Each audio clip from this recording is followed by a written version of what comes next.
I don't drink very often. I don't drink very often at all. But we had some mead there, which was very, very, very nice indeed. Okay.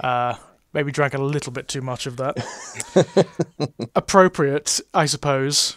Kind of appropriate in its own peculiar way. I would say so, yeah. Maybe you should have saved some for tonight. I don't know. Yeah, oh man, that would have been so good. I should have perhaps done that. I don't think I have any, unfortunately. I don't have any with me. I do like the mead though. I'm a big fan. Yeah. Big fan. Or maybe we should have got some fermented milk drink or something. Oh dear God, I'm not sure. I don't think I could have coped I'm not with sure that. I'm that much of a method podcaster, to be perfectly honest. No, I would be sick everywhere. Yeah. I'm not that way inclined at all. I think I'm pretty lactose intolerant when it comes to that, to be perfectly. I think most human beings are pretty lactose intolerant when it comes to that stuff, to be honest. But no, it was fun. I was having a little bit of mead, and my friends, they love video games, and they love the Dark Souls series, but they don't like playing it. They like watching me play it. Oh, well, that's a good gig, man. It was pretty good, actually. Yeah, it was good fun. We were playing Dark Souls 3 and drinking mead, and it worked. It actually really worked. I managed to do the entirety of the Cathedral of the Deep. Wow. Whilst drinking mead, so that was good. That's pretty impressive. I remember, when Dark Souls came out. This is back when I was really kind of following gamer culture a lot more than I do now. But IGN.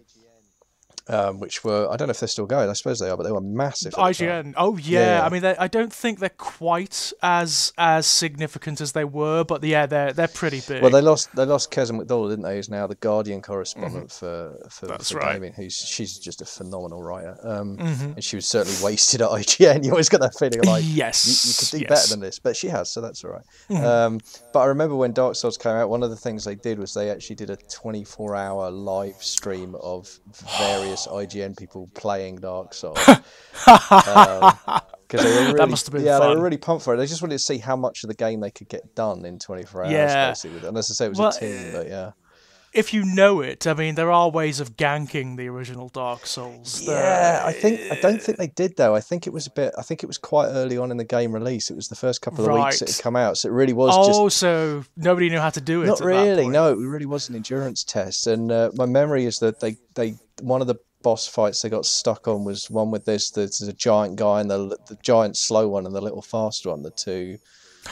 Oh, the knights. Yeah, the two knights. Oh, the best names ever, Ornstein and Smough. Ornstein and Smough, there you go, yeah. Ornstein and Smough, they are fantastic. I love that boss fight. And it proved to be one of the big sticking points of the game. And what they actually did for the final 5 minutes was they decided to try and fight them naked.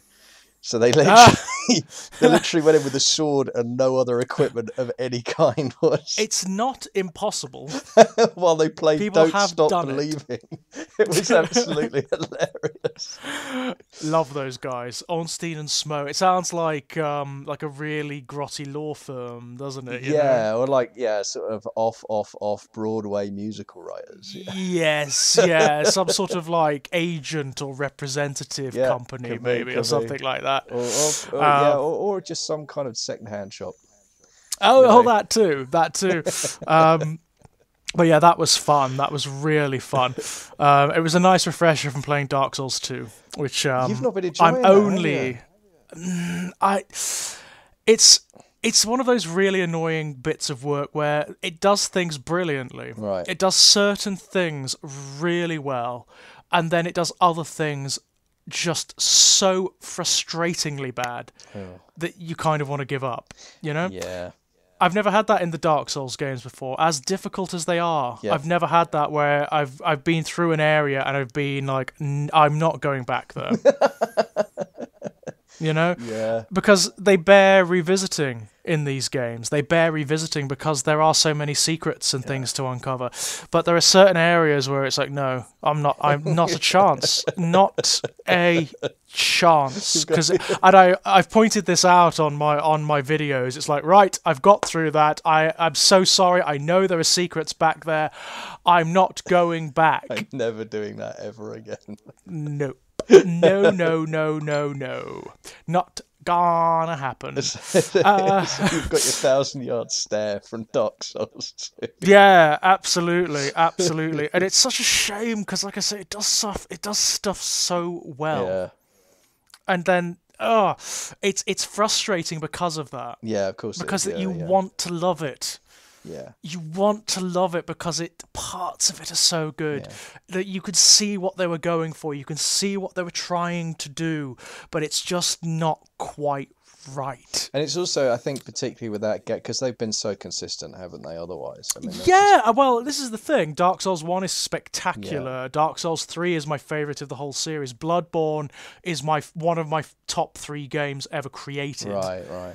Bloodborne was a revelation to me. It really hit me like, it's rare. Those experiences become less and less, don't they, as you get older. Those things that just come like a lightning bolt out of the sky and just change your preconceptions of media and the way things work. Bloodborne did that for me. Right. Okay. It was the first of those types of the From Software games that I played, so it okay. It's your introduction to completely changed everything. But it also reconfigured for me my preconceptions of how video games can tell story. Right.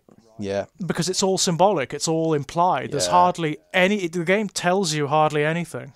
Yeah, it's a great feature of all that. I mean, I beat the original Demon's Souls, which wow. I can't imagine I'm ever going to top that as a gaming achievement. No, because Demon's Souls, since it was the first, it is one of the hardest because it wasn't quite as like refined. As the others. It's definitely a bit rough around the edges. Just a little bit. Although I can see that. I mean, they've remastered Dark Souls 1 and 2, so I can see them remastering Demon's Souls at some point. I hope everyone gets a go at it, because it was wonderful. It really was a wonderful game. It was, for the first time ever, like a genuinely new type of video game. Yeah, that's right. No one had seen that kind of thing before, really. Yeah. Not done in that way, where a lot of people initially played it and thought, this is terrible, it's terribly designed, and put it away. And then you come back to it and you're like, actually, no, it isn't. No, it's not. I'm just bad at it. Yeah, everyone, I mean, that's the thing I think about those games, and certainly that was the thing for Demon's Souls, the thing that got impressed on me over and over again. People complained about the games being... I mean, people talked about the toughness, and they are tough games, but the thing I think that a lot of people missed is that they are fair. But totally, this is the crux for me. in all of the Souls games, apart from 2, right, I've never felt as though the game is being unfair. No, that's it. It's just you're not good enough. I've never, right? Absolutely. I can't no matter. And there are certain encounters that just did for me. It took me forever to do them. Yeah. Kalameet the Dragon in Dark Souls 1, Ludwig in Bloodborne, the Dancer of the Boreal Valley in Dark Souls 3, really, really, really tricky, bizarre, weird bosses to get the rhythms of, but I was never irritated with them. No. I just kept coming back to do them again, you know? Yep. But... Dark Souls 2, there are certain features where it's like, no, the only reason I'm dying is because the game is poorly designed in these areas. And it really is irritating, that. Anyway. Ladies and gents, yes, you are, just to double check, you are recording. I am indeed, yep. Excellent, so am I. We're not actually going to be talking about... We've just done it, but we're not actually going to be talking about not what we're here to Souls talk about games. at all. Sort of related, I suppose, in terms of genre, I suppose. They're both sort of dark fantasies. We're here to talk about, but probably the most up-to-date and topical of our subjects to date, really. Yep. And probably the only one that doesn't have the same weight of association, I would say, certainly for me, because it's something that was so recent. Yeah, I think that's right. But I think the reason we both decided we want to talk about it was, although it was contemporary, it does feel like it's carried an enormous amount of cultural weight over the last 8 years. Whatever you think of Game of Thrones, and I totally understand people not liking it, people not being interested in it, it just not being for them or whatever. Game of Thrones is definitely a cultural artifact. Yeah. It's a cultural phenomenon. It's changed certain things. It has influenced the way studios make television. for Yep. example. It's altered the amount of money and time studios are willing to throw at television projects. The way people engage with television has changed because of it, which is fascinating to me, for better and for worse. I mean, it's an ambiguous thing. Yes, I But think fandom is something we're going to be talking about at some point. during I this think it conversation. is. Well, it's inevitable, isn't Yeah. it? It is inevitable because Game of Thrones, it does arouse very strong passions, both positively and negatively in its fan base. And it does seem to have accrued around itself a very cult-like status, Yeah. I mean, for better or in every sense of that term. it's fascinating, isn't it? Because it both has. I mean, that's a clearly and very obviously true statement. At the same time, it's utterly and completely mainstream at this point. Yeah, isn't that strange? Yeah. Isn't that quite bizarre? And of course, you have to look back at where this comes from. I mean, it is the Lord of the Rings, isn't it? It's the reason that there are things like Game of Thrones is because of the Lord of the Rings. It's because of the success of both the books and the films. That's the fantasy tradition. I'd say on the TV side of it, it's HBO, right? This is And it's lost, isn't it? You can actually trace the roots of things like Game of Thrones back to Lost, and to certain other TV shows before it. But Lost was the one that really made these extremely long running serial dramas significant. It made them possible, it made them plausible. And of course, it also left that lasting legacy of them always having terrible endings, which has sustained. I mean, it's really interesting. It's an interesting one. I mean, Game of Thrones is very interesting because, of course, it has only just ended. right. It's only just, really, in historical terms or in TV terms, just this second. Yep, absolutely. Yeah. So it's very difficult to determine right now how that is going to stand in terms of the history of television and the lasting legacy of the show. Yes, I mean, I think we can be fairly confident that the cast will go on to do many, many things. I think that's absolutely fair. I mean, obviously, some of them already have. Sure. I mean, some of them have. I mean, some of them because Game of Thrones has run for so long. Yeah. Which it has. I mean, this is 8 seasons spread over what? When did it start? When was the original TV series? I can't. I mean, I don't. The reason I can't remember is because I came to it really late. 2011, I think. 2011. So almost a decade. Yep.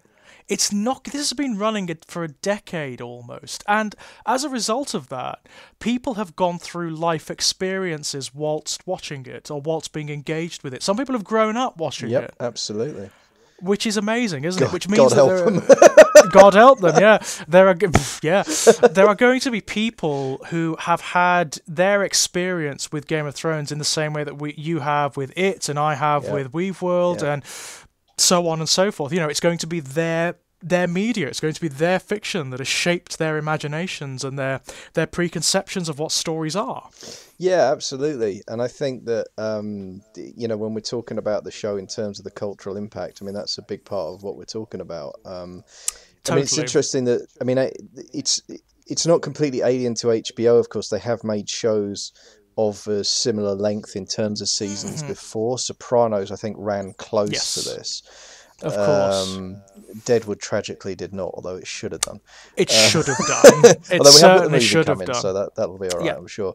Maybe there'll be some closure. Yeah. Some proper closure. Yeah. But yeah, I think that for me, it's the combination. The thing that's fascinating is it combines the HBO model of television, making, where you have these sort of 10 episode, hour long, no ad breaks kind of event television. But as you say, with the kind of lost sprawl in terms of the epic storytelling, but also, of course, the missing link with this one, as you pointed out, with the Lord of the Rings thing, it's the fact that this is a fantasy show. Absolutely, and in all that implies, it's not just the fact that it does have fantastical elements. It's high fantasy, so it's kings and queens and castles and kingdoms and that kind of politics. It's magic, it's wizards, it's sorcerers and ghosts and zombies and dragons and things like that. It's all of that stuff. But it's also many of the sequences in Game of Thrones, certainly in the last season, are filmed in using the same techniques that would have been used on the Lord of the Rings films. The battles and even the things like the special effects, the costumes, the armor, all of that stuff. It's possible. It's possible in a TV format because of the lasting legacy of the Lord of the Rings. Yeah. And culturally, of course, people have great affection for those films. They have I have enormous affection for the Lord of the Rings films. And they opened the gateway for fantasy. I mean, it's very difficult to explain to people who were not around at the time, but when the Lord of the Rings films came out, there was no fantasy in cinema. No, that's right. And it seems completely implausible now, but they were considered something of a risk at the time. They were box office death at the time. Yeah. I can't remember quite what did it, but there were a number of fantasy films like around in the 80s and 90s, things like Willow and that kind of thing, which never tended to make money. That was it. Yeah. Sometimes they attained like a cult status. So you had things like Labyrinth and Legend, the Dark Crystal, Legend, obviously, but they were never huge, and of course they were costly to make. Yes, and I think the other thing about all of those is they were mostly aimed at kids as well. Exactly. There's also that legacy. Quite unapologetically, that kind of preconception that fantasy is a kid's genre or it's a teenager's genre, it's an adolescent's genre. And I suppose there is an argument that in many respects there is a certain degree of adolescence in Game of Thrones, but it's a kind of darker adolescence, Well, I think it's certainly adult in its themes. I think you can't really argue absolutely, absolutely. What makes, I suppose, what distinguishes Game of Thrones is it in a weird kind of way. It's what distinguishes things like the Discworld, in the sense that it is a lampoon of fantasy archetypes. So it's taking the basic situations of things like the Lord of the Rings. So you have a fantasy world and you have fantasy peoples, and there are much milder fantastical elements in Game of Thrones. So yeah, there are things like magic, there are supernatural elements, but they're not quite as pronounced as they are in say the Lord of the Rings. But then it marries them to moral ambiguity, to political shenanigans, to very, very dark, very human and psychological elements. And of course, it introduces sex and genuine violence, which it serves to lampoon the traditions that the Lord of the Rings is based on. It does it fairly successfully, I have to say. But the other thing I found interesting about all that was I've been thinking a lot about what you've been saying about the fantasy element, because you described it as a show with dragons and zombies and wizards, and that is all true. All of these things were in there. But what I think is interesting about the show is that it established itself, especially in the first season, as very much low fantasy. Totally. To the extent where there was almost no supernatural occurrences at all in the first season. Yes, it takes a while to establish that this is. It's more like, what it's more like at the beginning. It's more like Gormenghast. Yeah, I mean, I remember watching, because I was watching it not quite live but close. I watched it. I've actually followed this as it's been on, and I remember in the first 2 or 3 episodes thinking to myself, is any of this stuff actually real, or is the stuff about dragons just legend?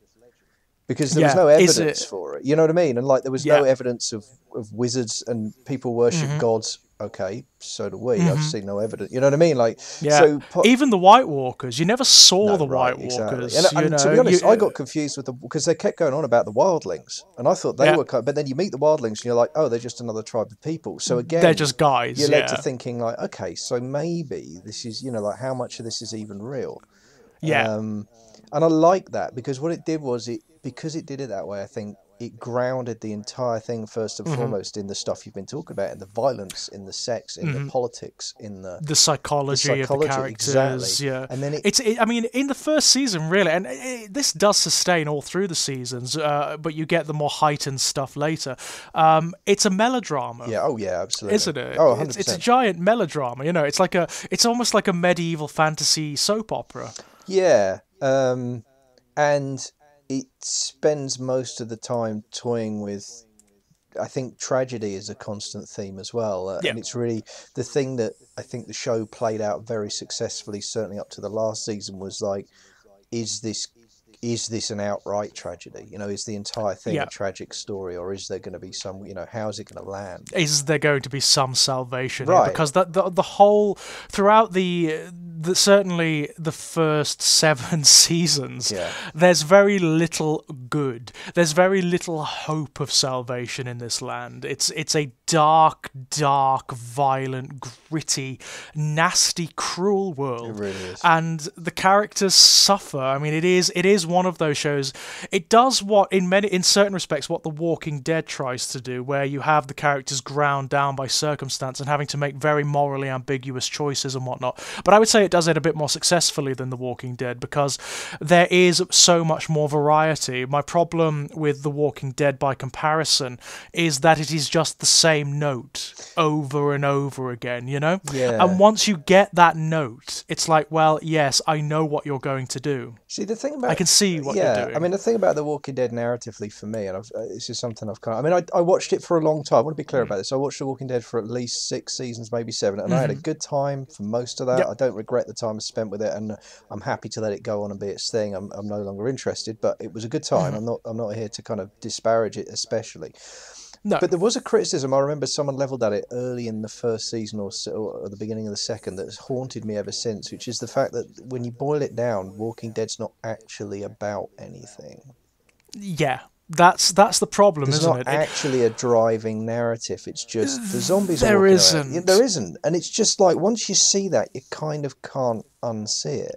Exactly. It's for me. It's the one trickness of it. Yeah. It's when you realise, once you get over the fact that okay, the show is going to throw trauma at these characters. No one is safe. Yeah. No one is immune to it. Fine.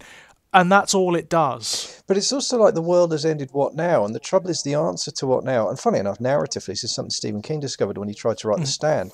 What happens after the end of the world is people rebuild. That's what always happens. And the trouble is that people rebuilding is the death of a show like Walking Dead. Like The Walking Dead, which is why they try to stop it happening as much as possible. For me, you know? actually, in retrospect, I kind of wish I'd stopped watching the end of the season where they discover whatever it's called, Haven. And there's this whole thing about like you'll know it when you hear it, and they get there and they could just hear like kids laughing, and it's like that's it, home. You found it. And because the thing is, like, you know, God, I'm about to use the word in real life about a zombie apocalypse, so everything I'm about to say is ridiculous. But let's just roll with it for a second. Yeah, but okay, fair enough. In any apocalypse, that if people survive, that's what they do. Ultimately, they rebuild, and it doesn't just, you know, this. There comes a point where it just stretches, for me, it just stretches credibility, you know, and it just gets to the point where it's like, oh, really?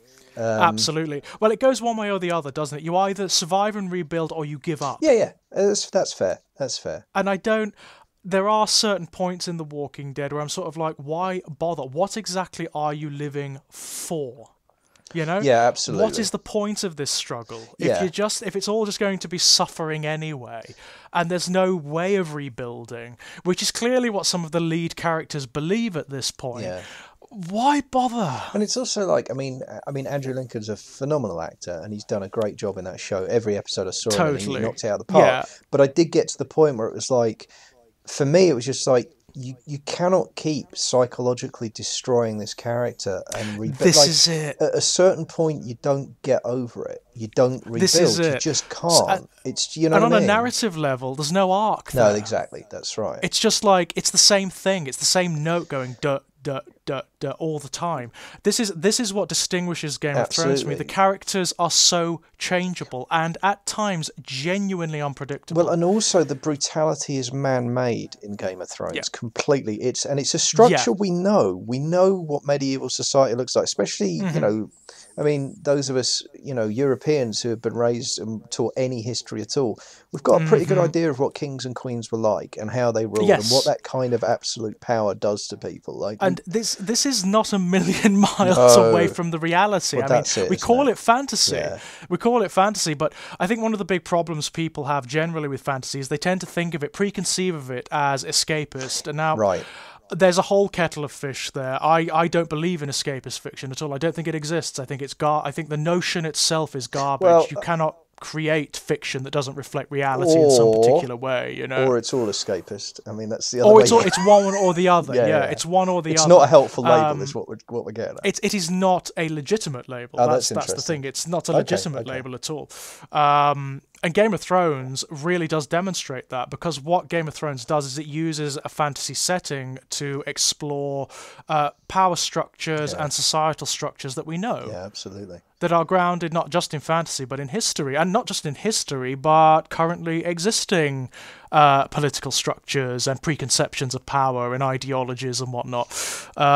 But what fascinates me beyond that element of Game of Thrones, which I actually really like, I mean, don't get me wrong, Game of Thrones I don't think is the kind of fiction that's trying to say anything particularly profound about the human condition. I don't think it's made for that.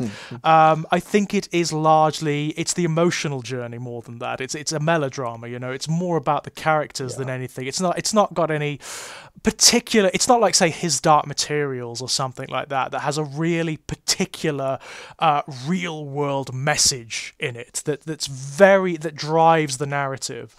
What it does have is this very interesting interplay of kingdoms and characters that reflect certain elements of real life, but in a very not in an overt way. It's not going to take you by the hand and say, "Look, this is what we're trying to say. No, this is what we want you to take from this." You know? Yeah, I think that's fair for the most part. For my money, the show fell over on that quite badly in the last season, I think, and the climax, the ending in particular. I mean, look, my basic issue with this is, and we've had this conversation before. There's no such thing as apolitical art. I mean, it just is. No, there is all not. Art is political, and if you're not pulling against the status quo, then you're de facto in favour of it. And if that's your politics, that's fine. But that politics will be reflected in the art. And I do feel that Thrones fell over quite badly in the last couple of episodes on that particular point for me. On that the element, way it ended for me was incredibly bland and disappointing. With the, I mean, there are going to be spoilers. I'm talking about the political resolution specifically. I'm not necessarily talking about some of the more dramatic elements of it. No, so the establishment of another status quo, which is not that different from what was before, really. But it's just like, for me, in 2019, to have a 8-season epic fantasy about blood and struggle, and, you know, I mean, we're talking about freeing slaves at one point and all kinds of stuff. And for the central message to end up being incremental change, yay. You know, it's like, really? Yeah. That is certainly the element that I found most disappointing about the ending. I mean, for the dramatic elements, I liked it. You know, I thought the characters were fine. I thought that the characters paid off really well. Well, look, and on the very specific choice of Bran, it fulfilled exactly how that kind of a choice should work. It was completely surprising, and it made total sense. Yeah, and that absolutely makes it the correct narrative choice. Just in pure storytelling terms, I've seen a lot of complaints about the Bran thing, and what it always boils down to is people who just thought they were smart enough to figure out what was going to happen and were annoyed with themselves. So they were disappointed, for not getting it right. They weren't even disappointed. They were annoyed with themselves for not seeing it. I'm almost sure. Because it was just tying into what you were saying before about being disappointed by the politics of it. I totally agree on that regard. What I was expecting from the very beginning is that there was going to be no one on the Iron Throne, which technically there isn't, because the Iron Throne was melted to slag. You know, which I thought, great, that was wonderful. And I thought, yes, this is where it should be going. You know, this is where it should be going. I thought what you were going to get was desolation at the end. I thought it was going to be a really dark ending. Well, you know, that's interesting, isn't it? I got to a point at one stage, because one of the things that clearly motivates the writing of Game of Thrones is to make its audience feel bad.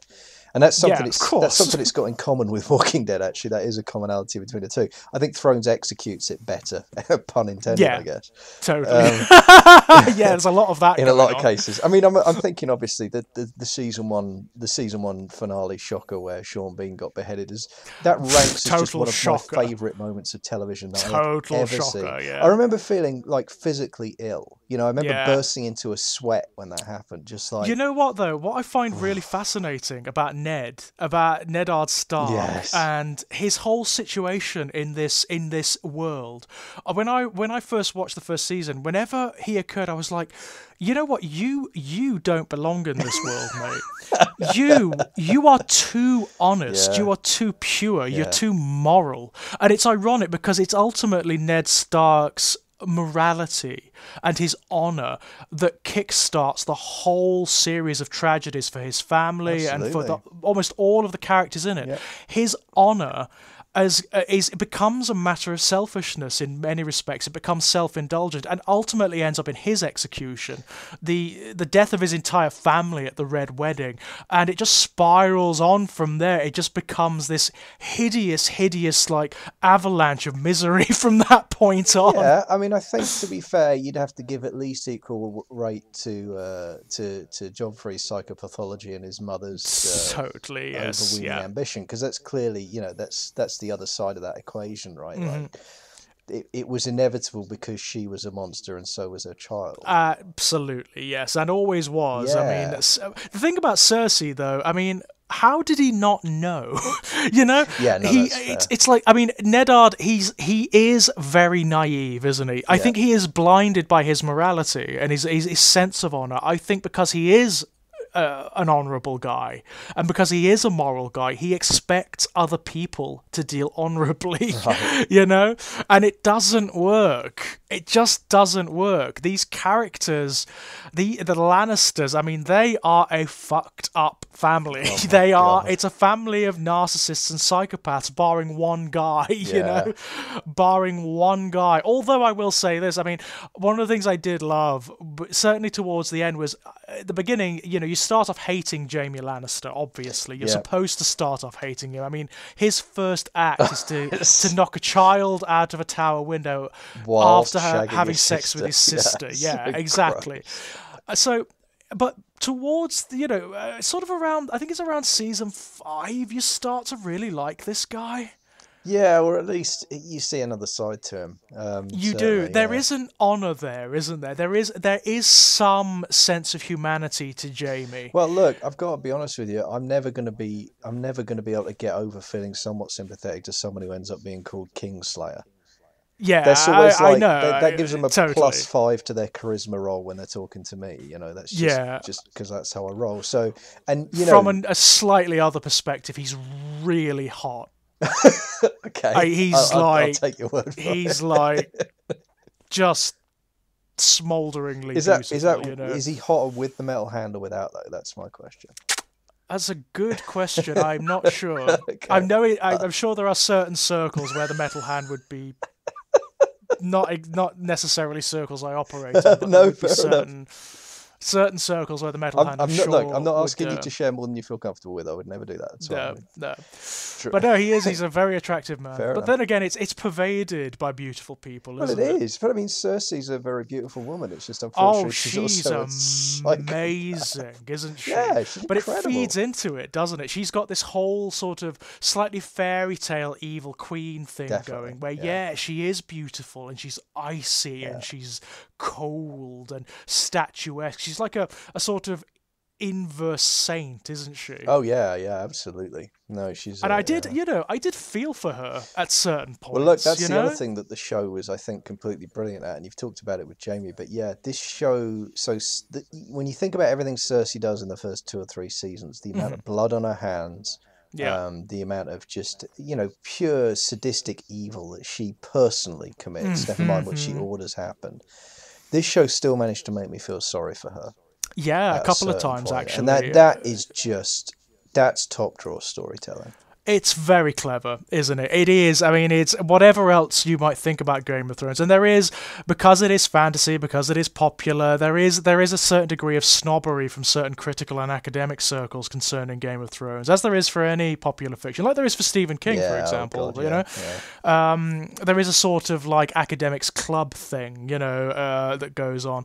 And whatever else you might think, there is no denying that a show that can make you feel sympathy and empathy for characters that are so repulsive on other levels, in other ways, it's very clever. I mean, I think the obvious example is when the high, he's called the High Sparrow, isn't he? Yes, he is. When he takes over King's Landing, essentially, with his cult, and that sequence, I thought, when he marches her through the March of Shame, traumatic. That was horrible. First of all, the actress, it's like, bloody hell, well done. Second of all, it's like, wow, this is some brutal, really wicked, unpleasant stuff. Although, what it did result in, when she does get her own back, I was like cheering. It was a fist pumping moment. Well, I've got to say. I mean, that was the thing, wasn't it? And High Sparrow was an incredible character, because like, what's worse than a tyrant? What's worse than a vicious, cruel, sadistic tyrant? Oh, how about one with religious convictions? That's even worse. The one who does it in a ratty looking shirt and sandals because he thinks he's doing the Lord's work. Yeah, that's even worse. Well done. Totally. I mean, there was a very good meme that went around in the aftermath of the episode with the green fire. Yeah. And it was a picture of the tower exploding with the green fire. And it said, separation of church and state Lannister style. Lannister style, yeah. And I was like, yeah. But it's worth bearing in mind, we have to remember, she invited the High Sparrow in the first place. Yes, she did, and for reasons of her own, for her own ambition. Absolutely. It's for her own politicking. That's why she did it. That's right, and she. So she did. She brought it on herself and her own family. Yeah, absolutely. She really did. She let the devil in, and she shook his hand. What did she think was going to happen? And I think, and yet we still feel sympathy, don't we? I mean, that walk was interesting because it was a body double they employed because the actress was heavily pregnant at the time, so it just wouldn't have worked. And there was, I remember reading an interview with the double who said, talked about how much she was taken care of in between shots. And, they were really kind of, because I can't imagine.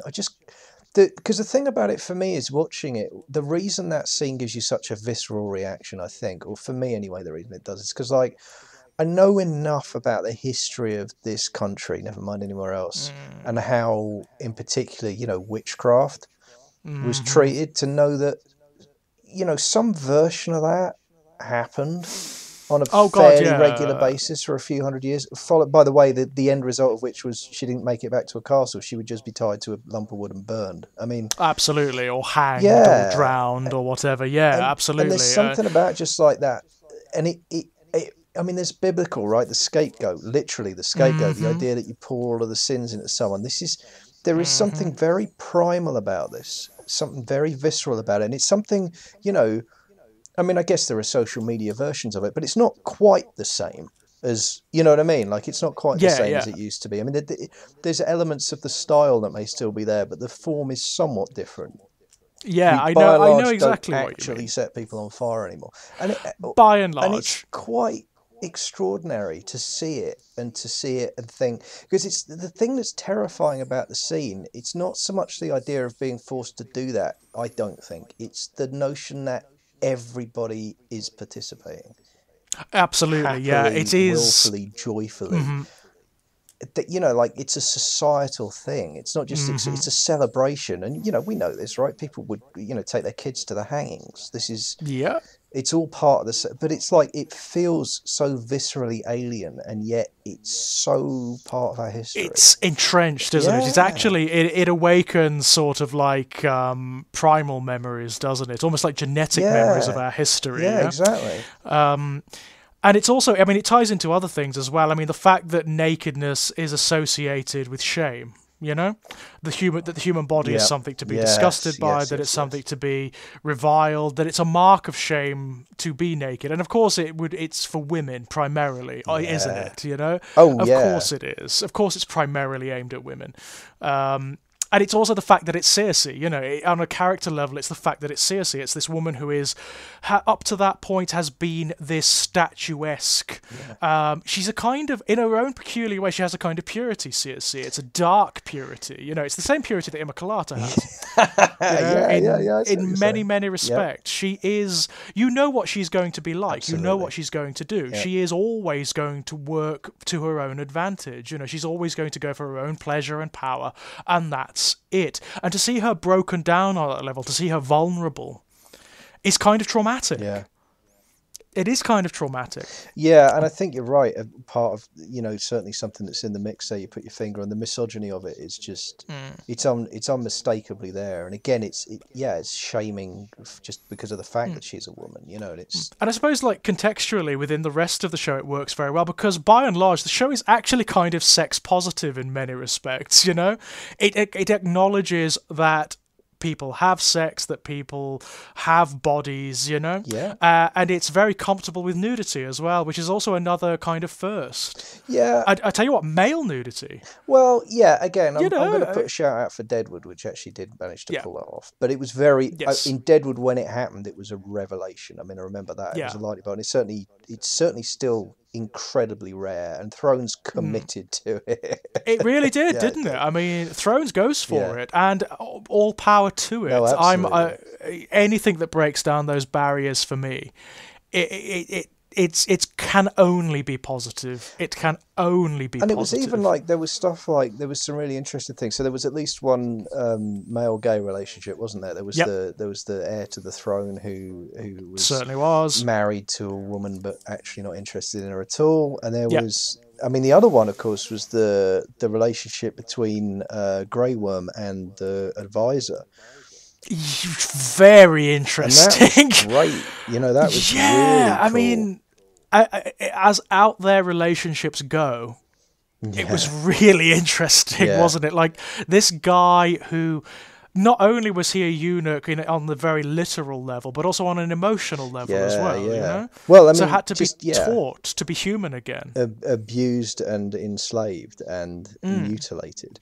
And still capable of having some kind of physical love with someone. That was just fantastic. It really was, because what it did was, and this is like almost unheard of in any kind of media, it removed the male physical relationship away from the genitals. Yeah, right, which it's almost unheard of. Yep. It's a very strange and almost I don't want to use the term, but frictionless concept on multiple levels. Yes. It's a frictionless concept to us as males, but also to people, to culture, to society, absolutely. because we've so powerfully associated male physicality with our genitals, you know? Yeah, absolutely. And I think the other thing I really like about it is it portrayed it, and then it just got on with it. It was just like, yep. So that's it. And it didn't... It was just a thing. And it didn't particularly linger on it. It was just like, yep, this is happening now, so deal with that, you know. Yeah, and I liked it. And of course it did have some degree of payoff, because it was used in the last season as a cipher. It was used as a cipher on a number of levels. I mean, it reduced Grey Worm again. Yeah. After she was gone, he became what he always was ultimately. Yeah, I mean, he was left with... He was just left with grief and rage, wasn't he? That was it. With absolutely nothing, really. I mean, absolutely, he'd lost everything. Yeah. He'd lost the woman who taught him to be human, the woman who taught him liberation and purpose was gone. Danny. Oh, dear. I like Danny. Okay, there's a lot to say. I do just want to say this before we start on the Danny thing, which is... sure. Like... one of the reasons I feel let down by the politics of the final season of Game of Thrones is, like, did the world really need another story that said, yes, they'll tell you they're a liberator, but once they get into power, they'll do bad things. They are monsters, happens. Like, really? Yeah. We need that story? again, do we? That's blindingly original. Gosh, I've never heard that in every single other fucking show I've ever seen in my life. Although, about I mean, power and politics. That said, I mean, taking it away from the political Look, level. I just wanted to get it off my chest so that we could, because sure. there's loads to talk about, but I just had to get it off my chest. But on a character level, I understood. I thought they paid it off quite well, where she had this escalating tragedies. And it's not just in the 8th season. If you look back across the seasons, this has always been there. Yeah, this level of cruelty has always been, as Tyrion pointed out, he lays it all out, doesn't he? And the thing about it is it's clever. I mean, in that sense, I guess, I don't know, clever's a strong word. I mean, it's certainly, it's competent, right? Because it tells you the seeds were always there. I mean, it's a bit on the nail for me for Tyrion to literally list it all off, but whatever, to basically tell the audience, this is basically what they're doing with that little bit of exposition is saying, look, we know you're going to question this character turn, yeah. Well, I guess it's also for those of you who have conveniently forgotten. I mean, I guess fair enough, so the seeds were always there in terms of the cruelty, I guess, and it's the thing about but before she was doing it against bad guys, so it's okay. I think my problem with that though is I'm always like, but it is okay. Like I'm always like, I know you think you're making a really profound moral point, but no, actually, it is okay to overthrow tyrants. Absolutely, totally. Yeah, again, on the political level, you don't have to nail them up and rip their guts out, fine. But it is okay to just get rid of tyrants. That is actually totally. And you can't wag your finger at me and say, "Oh, you see," but it always leads to dragons burning entire cities. Because no, it doesn't. Not necessarily. It doesn't. No, it doesn't. You're absolutely right. But I did understand on a character level where she was coming from. It was that sort of escalating level of tragedy. No, that's exactly right. Yeah, she'd lost everything. She had been, from her own perspective, whether she was correct or not, she had been betrayed and let down, and just everything she'd wanted had been destroyed or taken from her. And I imagine, actually succeeding and taking King's Landing probably wouldn't have been enough anyway. No, but here's the thing as well. Don't you think, that in a lot of ways, the straw that broke the camel's back, and it's so classic because it was Jon Snow being every inch the son of Ned Stark. Yeah, being too earnest, being too honest. He just couldn't keep his fucking mouth shut. If he just kept his bloody mouth shut. Yeah, kept his bloody mouth shut. Because I really think... Why do they need to know? Why does Arya and her sister need to know? Fucking why does Dany need to know? I mean, seriously. Absolutely. I mean, because Dany, you could read it as that being the thing that tips her over the edge. You really could. Yeah. It's because the moment for me is when they're she says, they love you, that they don't love me, and I only have love or fear, and he's, he says, you'll always be my queen. And she says, very well then, it's fear. And I think that's when she makes the decision. Yeah. Actually, that's when she makes the decision that leads to her snapping. And you're right, it's seeded logically within the story. I can't complain about it on a narrative level at all. They have set it up. It does make sense. It does fit what we know about her.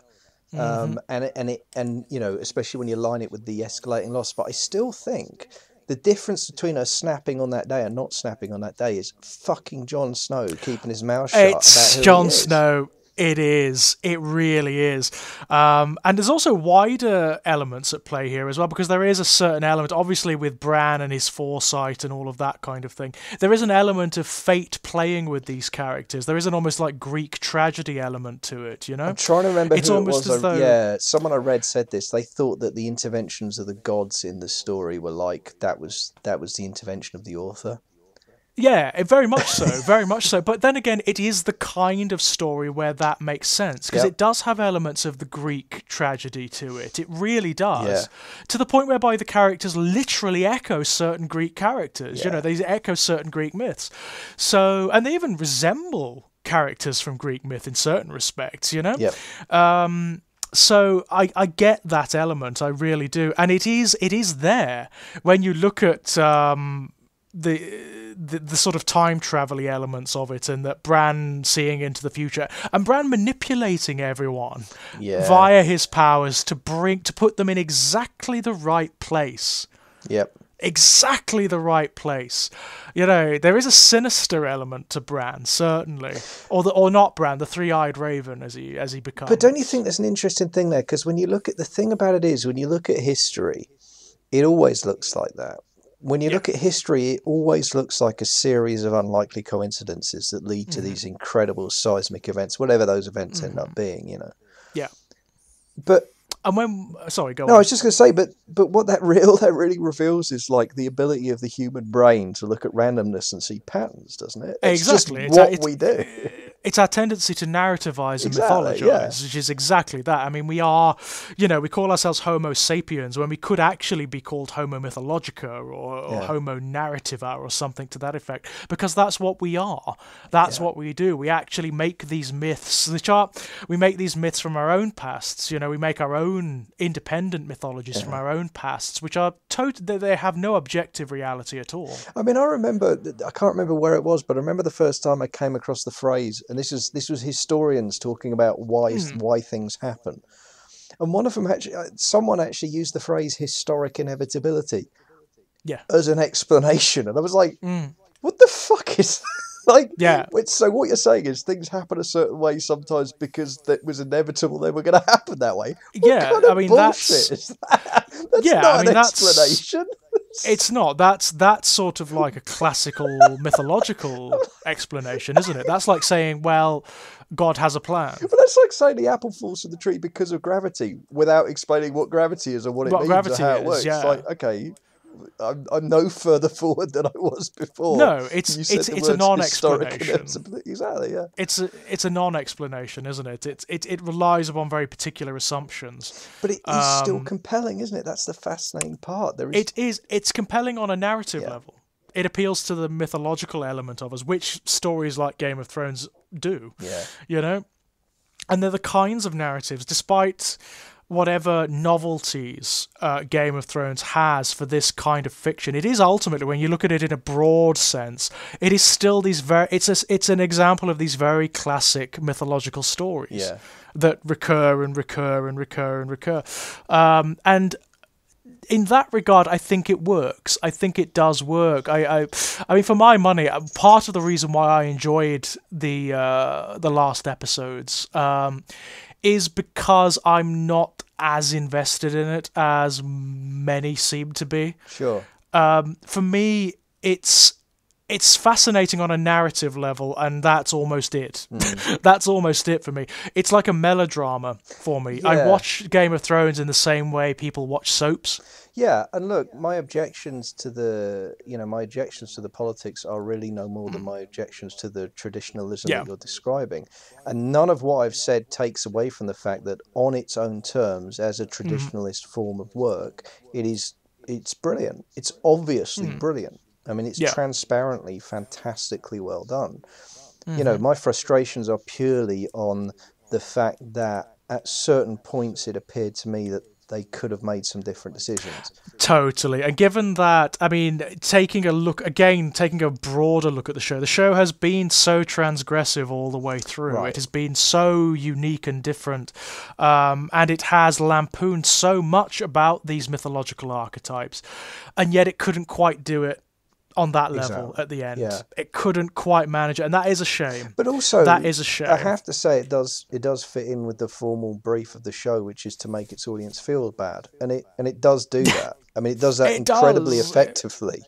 Yeah, in that it does. penultimate episode, you know, where you're just like, oh shit, and then it really goes for it too. Yeah. I mean, one of the things that I was impressed by was the sheer brutality of. We had like, what do we have, like at least 15 minutes of the raising of King's Landing, and it was horrible. It's brutal. Absolutely. Totally it was like, brutal, you wanted dragons, you wanted the big dragon fight scene. Here you go.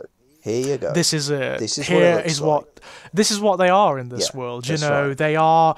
This is not like, say, The Hobbit, where you won't really see the razing Yeah, of the exactly. town. It will imply it. Yeah. No, we're going to show you what it's like to die in an inferno of dragonfire. You know, these things are WMDs in this Well, world. exactly. That's what I was going to say. This is Hiroshima, right? This is Nagasaki. Yeah. This is what happens when you unleash unimaginable, destructive power on a civilian population. This is what it looks Well, like. do you know what I actually got from it when I was watching it? I mean, definitely Hiroshima and Nagasaki imagery. That was definitely there.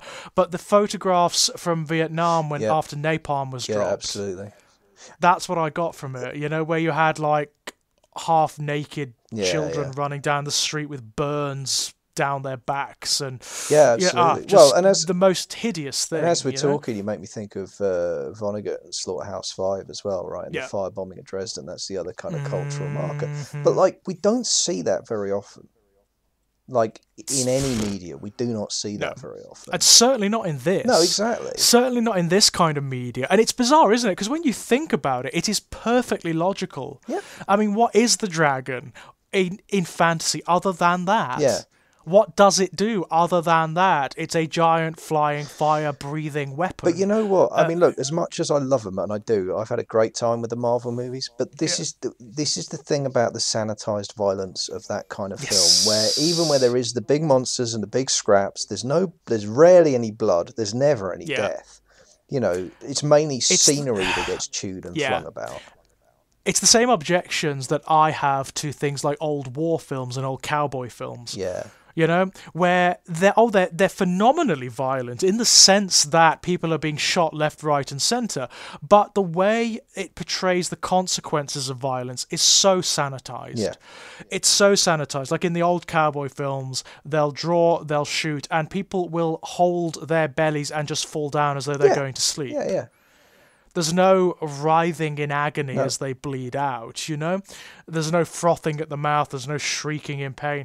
And what I've always found ironic about objections to portrayals of realistic violence in fiction and media is, well, it is demonstrating the consequences, you know, when it's realistic, when it shows you what the consequences of violence are. Far more amoral and immoral to me are the likes of the cowboy films, you know, and the old war films, which don't show you the consequences of violence. Right, and try if you can to follow the logic of, we can't have too much violence in these kind of programs because we don't want to damage our children. So instead, we're going to show them that when someone points a gun at someone and shoots them, they just fall over. Yeah, What? Exactly. Let's exactly. show them that violence is entirely sanitary and has no long-term consequences. Oh, right, yeah. Totally. I mean, you have a much healthy. more insidious version of it. If you look at say like 1980s cartoons, which was the cartoons I loved as a kid. If you look at things like G.I. Joe, for example. Sure. In G.I. Joe, you have this military cartoon, which is very sort of... It is pro-militaristic in a very sort of subtle way. But it replaces things like bullets with like laser blasts, you know? Yeah. As though that's any better. And no one actually gets shot and no one actually gets harmed. It's like, well, no, if you are going to show these things, if you're going to show that imagery with like military uniforms and military vehicles, show what the fucking reality is, I all right? always felt that way about the Teenage Mutant Ninja Turtles. Like, how did that guy get through that many episodes with 2 fucking swords without anyone ever getting cut? Like, what? Yeah, no one. What? It's a problem, isn't it? It's a problem. They had the same problem in like, you know, whenever they did an X-Man cartoon with Wolverine. Oh God, yeah. In the 1990s, he sucked. Yeah. Because the only thing he could do, all they could do was throw robots at him. Yeah. Because he could That's slash it. robots Yeah, to yeah, bits that's as much it. as he liked, but you could not have him fighting other mutants with those claws. No. You couldn't have it, you know? So he was massively hamstrung. Yes. Massively hamstrung. But yeah, this is exactly it. This is another thing I like about Game of Thrones. You've got a lot of these fantasy stories, and this is something that The Lord of the Rings is massively guilty of, I will say. They are often so heightened that violence doesn't really carry a great deal of weight. Yeah. You know, you've got vast wars that are being fought where there are arrows flying, there are swords flashing, and it glosses over the reality. It glosses over it. So it's not carnage. It is not the ground sodden with blood and intestines and whatnot. It is just this overview where it's all quite clean and it's all quite sanitized, and Game of Thrones takes that and completely inverts it. It will show you every gory detail. Yeah, and I mean the battle sequences throughout have been absolutely phenomenal. They remind me of, I mean, as much as I've actually podcasted with others on this subject, as much as I pretty much at this point despise Braveheart as a movie, I do have to concede that if you just take in isolation and ignoring the historical inaccuracies, the Battle of Stirling, that's a fucking amazing bit of cinema. Those 10, 15 minutes of that battle are incredibly... They're some of the most visceral cinema you will see in any movie. And for me, Thrones just took that as a kind of... And I think Braveheart did set a benchmark for that. I have to give the film credit for that, if nothing else. And I do give it credit for nothing else. And indeed, I could point a lot of fingers at damage it's done in other directions, but credit where it's due. It set a bar, and I think Thrones really accepted the challenge of that and said, yes, that's how we are going to show battles. And you can't argue with it, man. It's really brutal. It's absolutely... It is really, you're in there and you're like, you don't want to be. You don't want to be anywhere near it. The violence is very real. The violence is very, very real. And the pain is very real. That's what I like. The pain and the mutilation is very real. And it's not just on the battlefield either. I mean, these are sadistic characters by and large. Absolutely. Even the ones that people identify more with are largely sadistic. I mean, what Arya becomes ultimately, she's a fairly sadistic character. And the torture they inflict is very, very graphic, and you see the consequences, you see the pain, you see the trauma of it. Yeah, absolutely. I mean, it's interesting, isn't it? I think that if you take the show as a whole, leaving aside the Stark clan, admittedly, but I think Tyrion's probably the most moral of the remaining characters. Yes, I'd say he's the most humanitarian. Not without his complications. I mean, he has killed a lot of people himself, hasn't he? He's and overseen the killing of a lot of people. He's guided Daenerys. I mean, what I love, one of the ironies I really love, the character ironies I actually really loved in the last season was the fact that Tyrion, who is the cleverest man, probably of all of them, still, it doesn't really matter. It doesn't really matter. He still becomes the author of his own ultimate tragedy, He's guided Daenerys to this point and ultimately sees the destruction of everything he ever cared for. I've got to be honest, I was frustrated by that because I really did feel that Tyrion's IQ dropped by at least 100 points in the last season at critical moments, and that frustrated me. And it frustrated me because I felt it sold the character short. I think what they were trying for was that he was basically blinded by love. And certainly that's kind of what he ends up saying, doesn't he, in the last episode, effectively. I just think, and I don't think it's a fault with the actor, I do think that's a problem with the writing. I just don't think they sold it enough. And I think, as I've been thinking about that ties in with something else I heard, which is one of the consequences of the TV series getting ahead of the books for the last 2 seasons is they've not had any of George R.R. Martin's dialogue to pull out. Yeah, it's the old sort of anime manga thing, isn't it? Where the anime series goes on much quicker. It's produced much quicker than the manga, and then suddenly they're writing blind. It's that situation. And I think it does show. I do think, and I know that they were, I know that obviously the scripts were adapted from the books and they did make changes, but I do think that Martin... I mean, it's funny because I haven't read much of... I read about the first third of the first book and I was like, this just isn't for me. Similar experience. But I think the dialogue is good. I think Martin actually does write... Occasionally, he writes brilliant dialogue. He often writes very good dialogue. And obviously, if you're a showrunner and you've got the books, you'd be a fool not to take the good lines where they fit.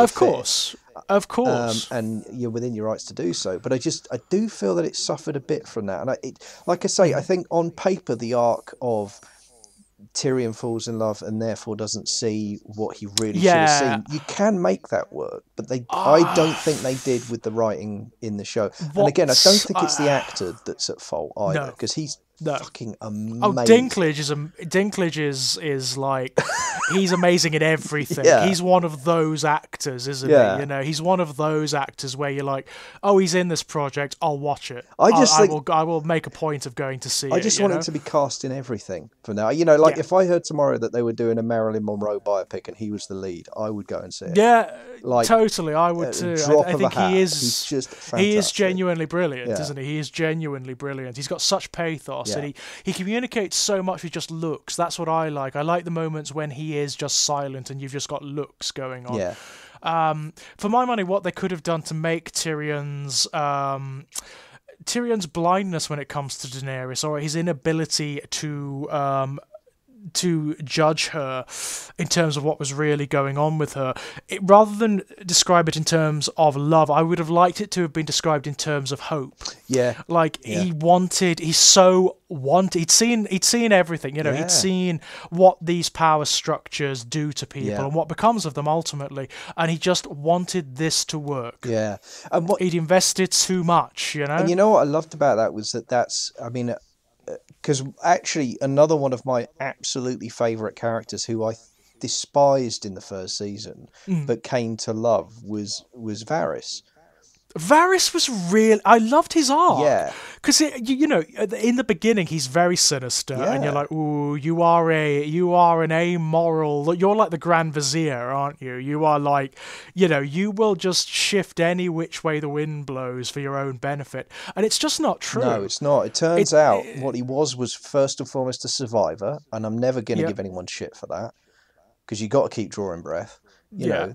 But ultimately a humanitarian. It turns out his eye was always on do least harm.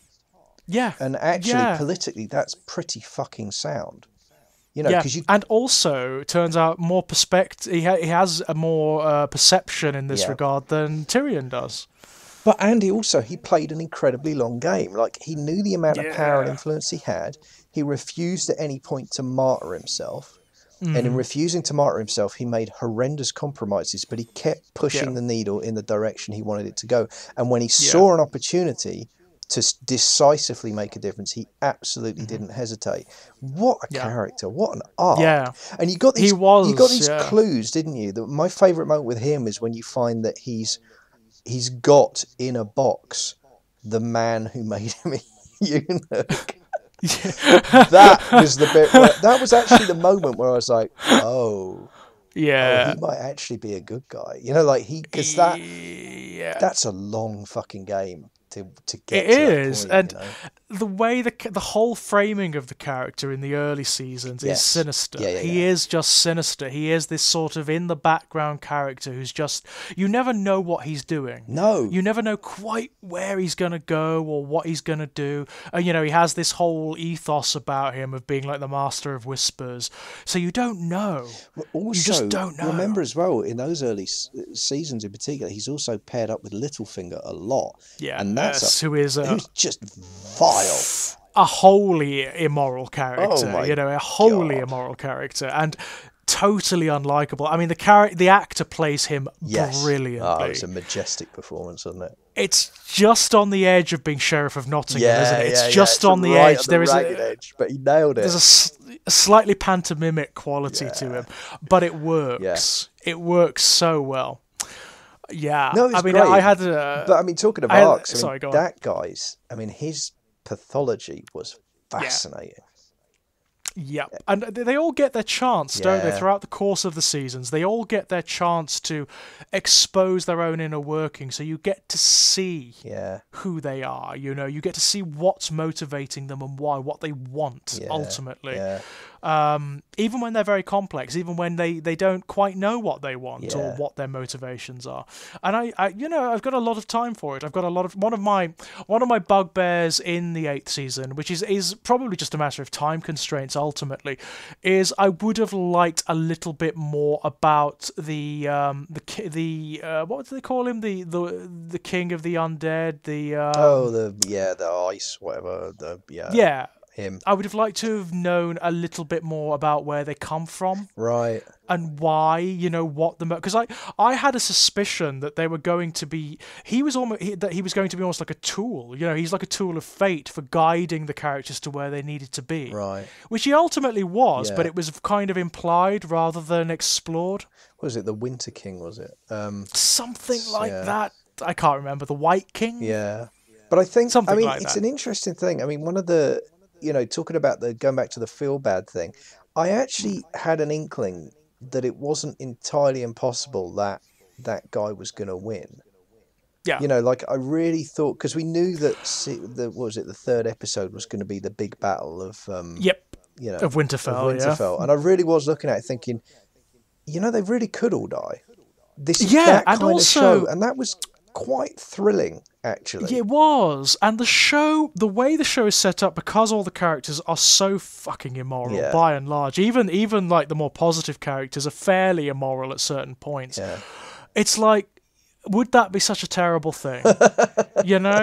If if everyone did just become like an undead White Walker, and the whole world was blanketed in snow until like a million years hence, until these kingdoms are just dust under glaciers or something, would that be so terrible? Well, as I think Tyrion said, at least they'd have a consolation of knowing that undead corpses would be ripping Cersei to shreds when they got to King's Landing. There is some satisfaction in that, isn't there? Well, you see, because you can imagine a version of the show where they do get wiped out, and then the last 3 episodes, you are actually forced to pivot again behind Cersei because she's literally all that's left of humanity, right?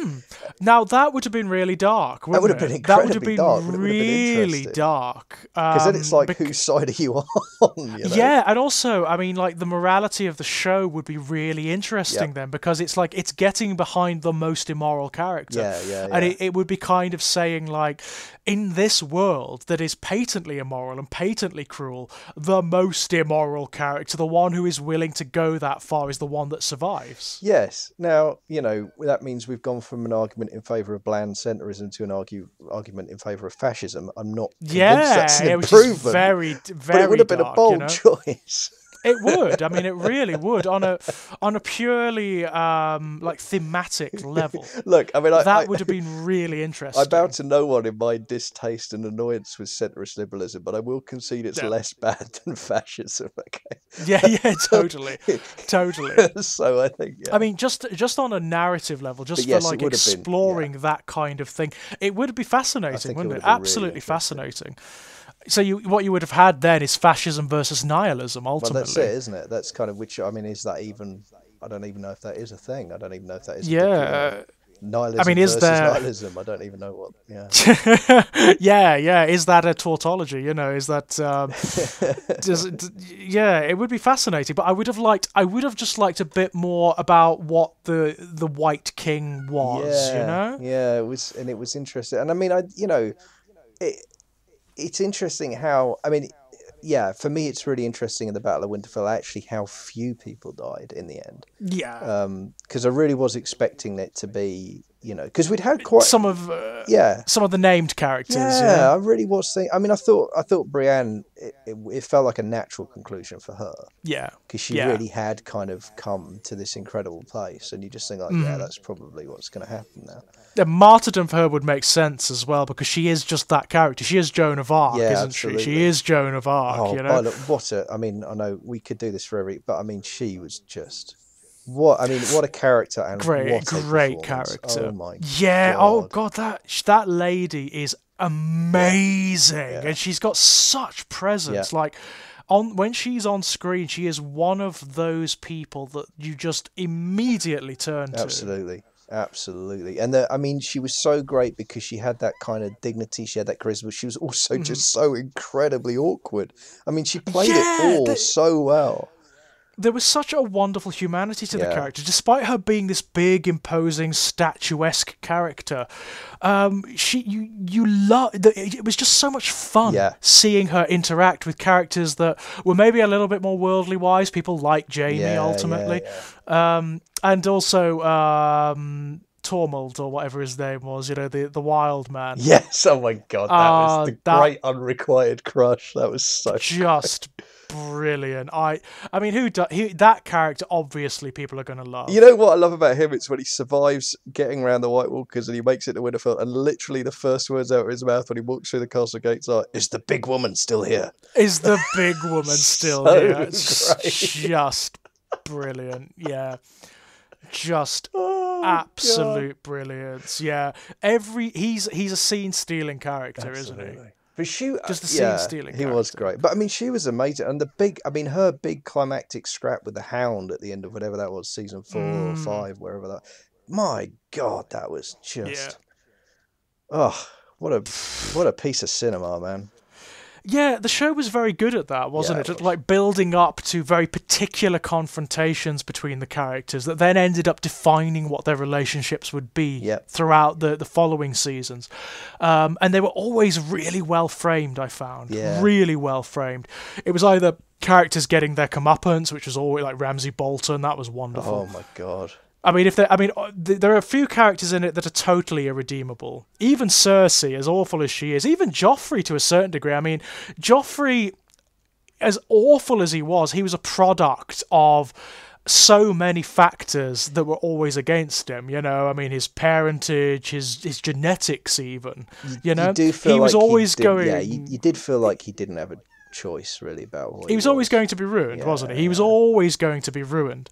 But Ramsay Bolton is a fucker. I mean, he is just filth, isn't he? He is just filth. There was nothing good or positive or even mildly human in that character. He was so evil he almost didn't work for me, I've got to say. Yeah. He almost didn't work. And I think the actor did a pretty good job of selling some pretty difficult dialogue and through lines, because it, the way he's written, if it Christ, were he could have been ridiculous. Yeah, he could have been. I mean, talk about pantomime villains. I mean, that guy was just off the charts.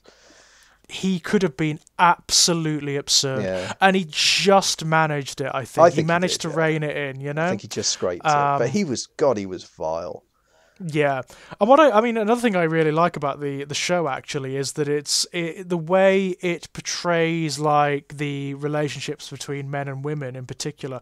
Men are very often in this show very rapine, very misogynistic, very unpleasant. They treat women like cattle, and there is a certain truth to it, you know. Well, there's certainly. I mean, you know, you look at. I mean, within the the historical period that's being aged, women were explicitly property. I mean, there's not even it's not even a question. You know, husband. You know, the fathers gave away daughters to their husband, and that wasn't a figure of speech. It was they literally gave them away. It was the passing of property. I mean, it really was. And you know, women were for breeding, and that was it. That was it.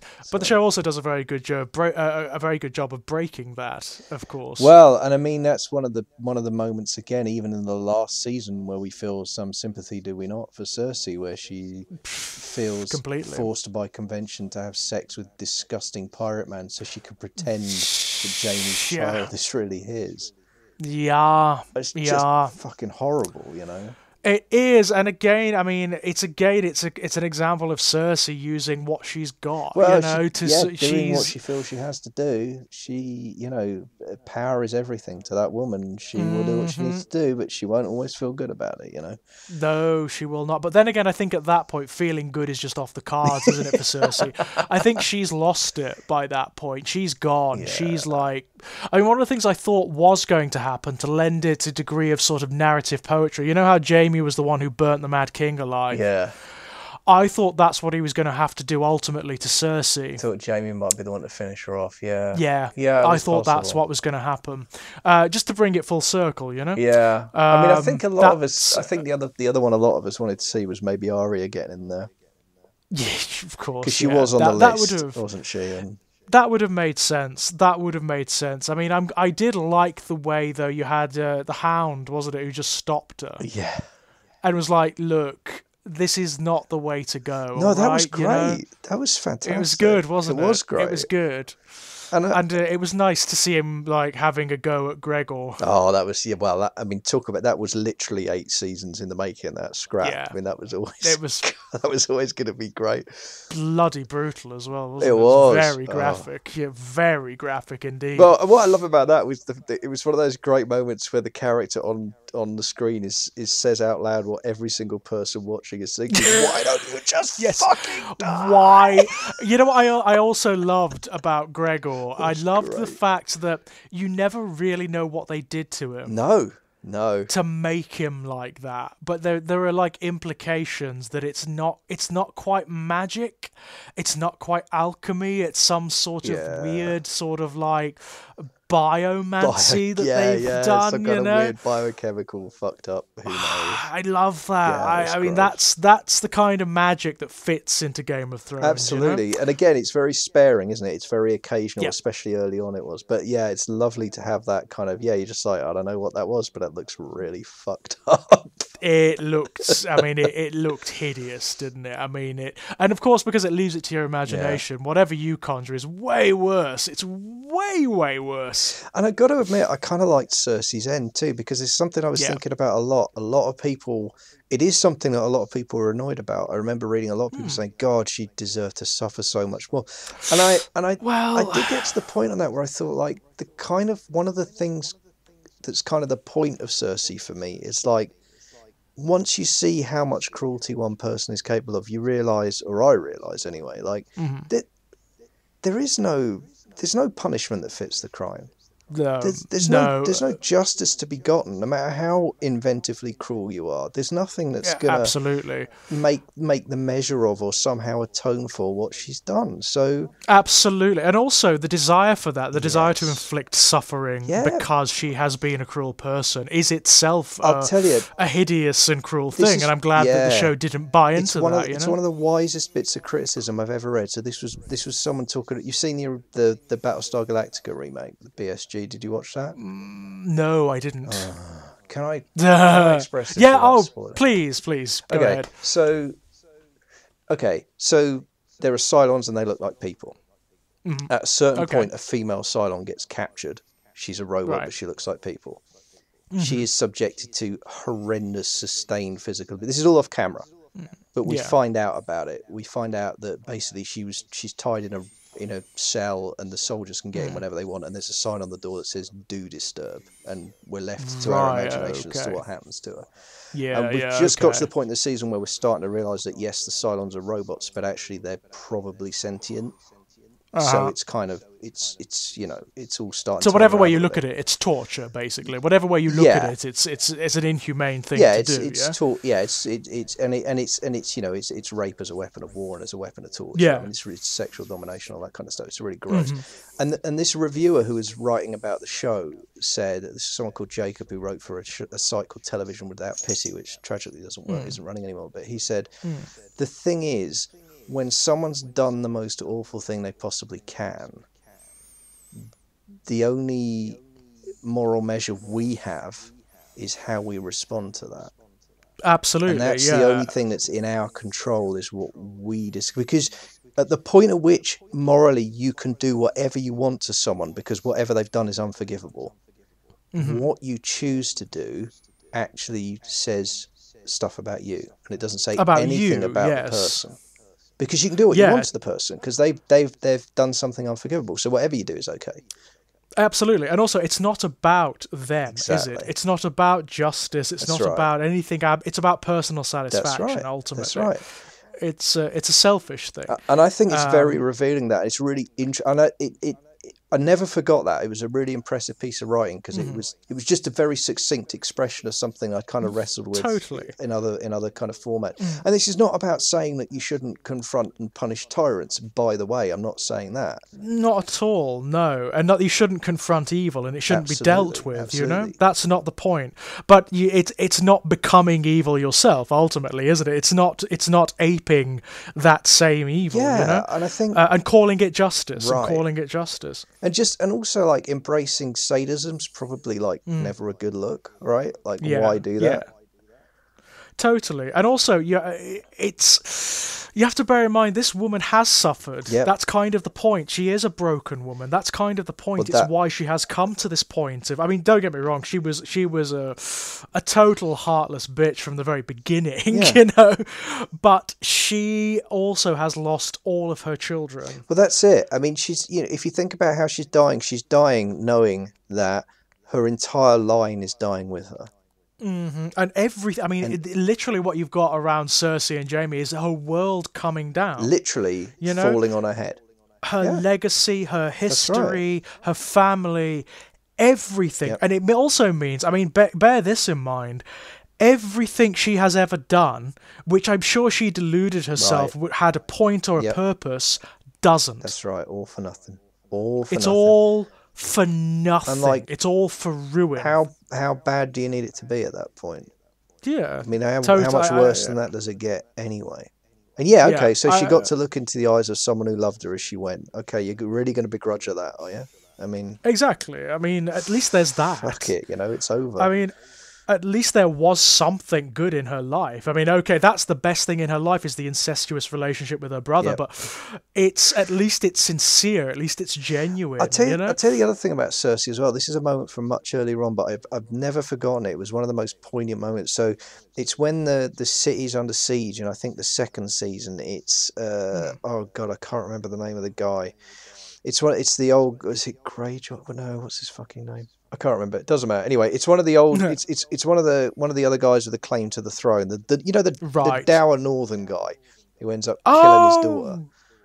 Yeah. I can't remember his name for the life of me. Anyway, it'll come to me. But anyway, so they're attacking King's Landing. This is the one where it ends up with, I think Tyrion ends up saving the day. Actually, he ends up going out with the troops, sneaking out with the troops, and attacking them at the wall.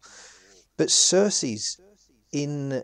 The women are all holed up, and she's in there with Sansa, and Sansa's like, what's going to happen to us if they get in?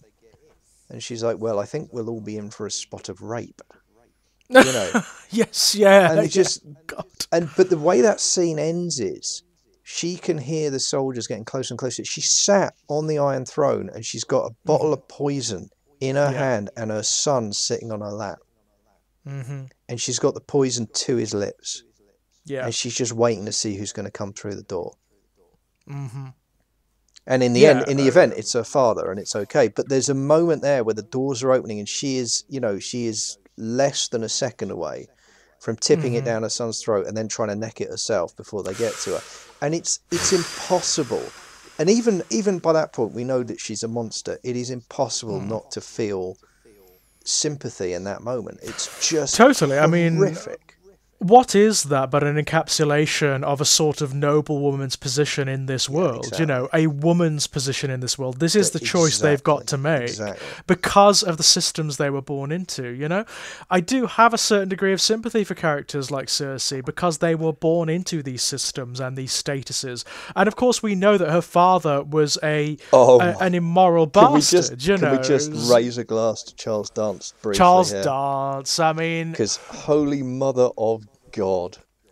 Who else could you get to play the patriarch of the Lannisters? You know, the guy who has sired this brood of complete monsters. Utter sociopaths, Yeah. Who else, really? Wonderful. Who else? Wonderful. But you know what I really love? The irony of his death. That he did die on the throne, technically. Yeah, no, that was. I mean, nobody could tell me that wasn't deliberate. That wasn't an elaborate visual pun. No, that absolutely was. And the fact that it was his son that killed him. I mean, that was. It's such indignity. Yeah. That's what I like about it. I mean, this character who, all the way through up to that point, is a character of total power, total dominion and control. He even manipulates some of the most powerful and capricious characters in the entire show. Yep. And he dies in the most undignified way. Oh, it's absolutely brutal.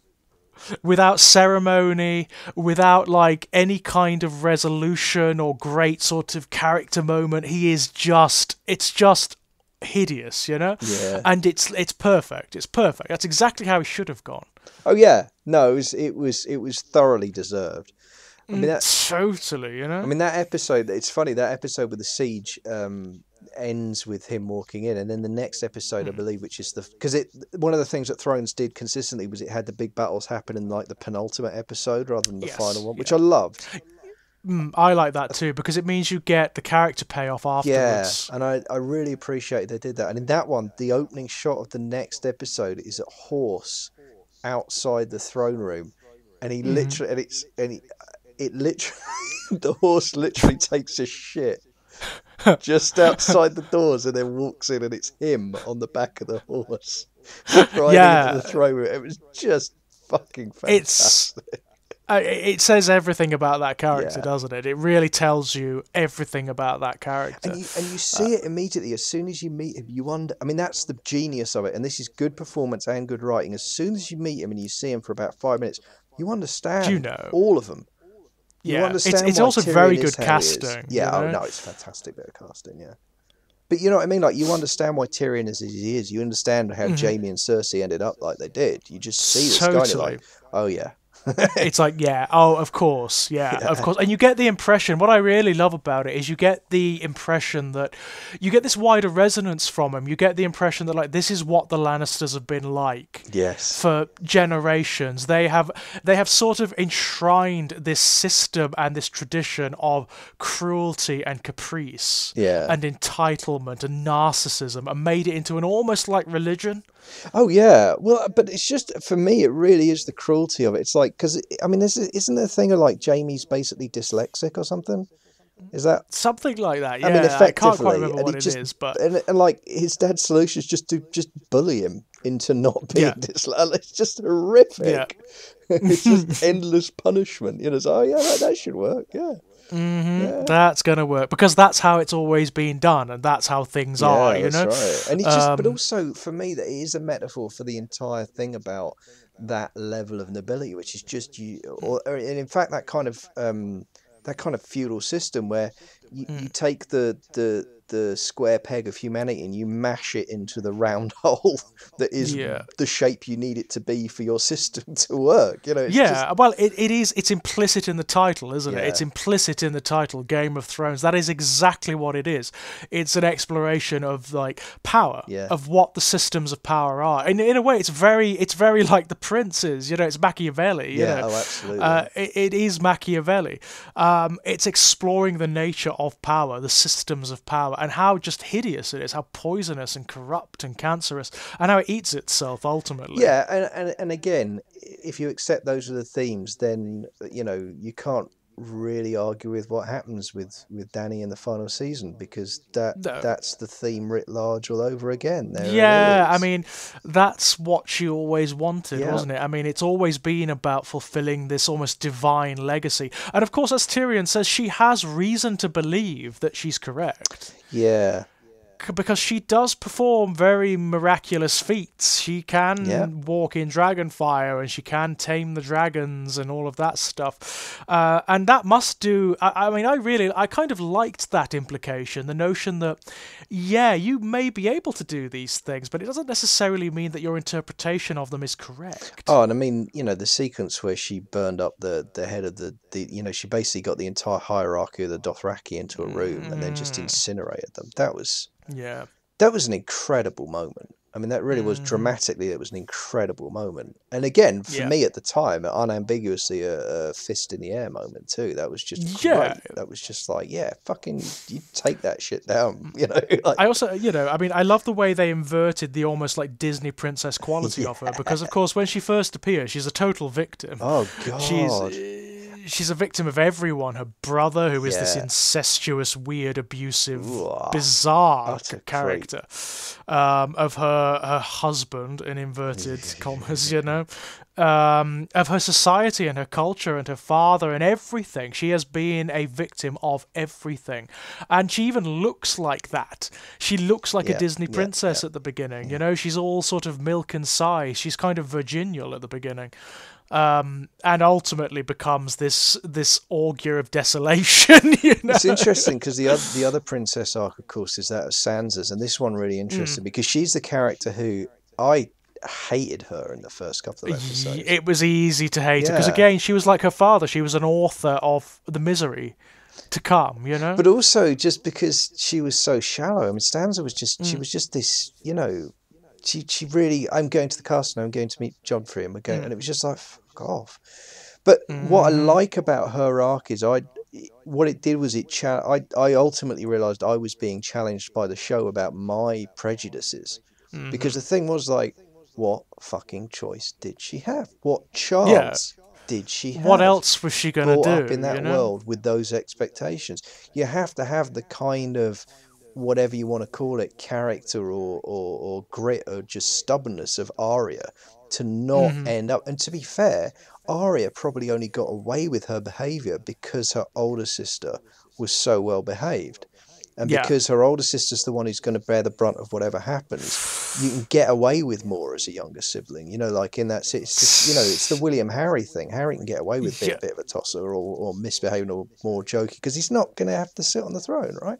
It's a fair point. Yeah, it's an absolutely fair point.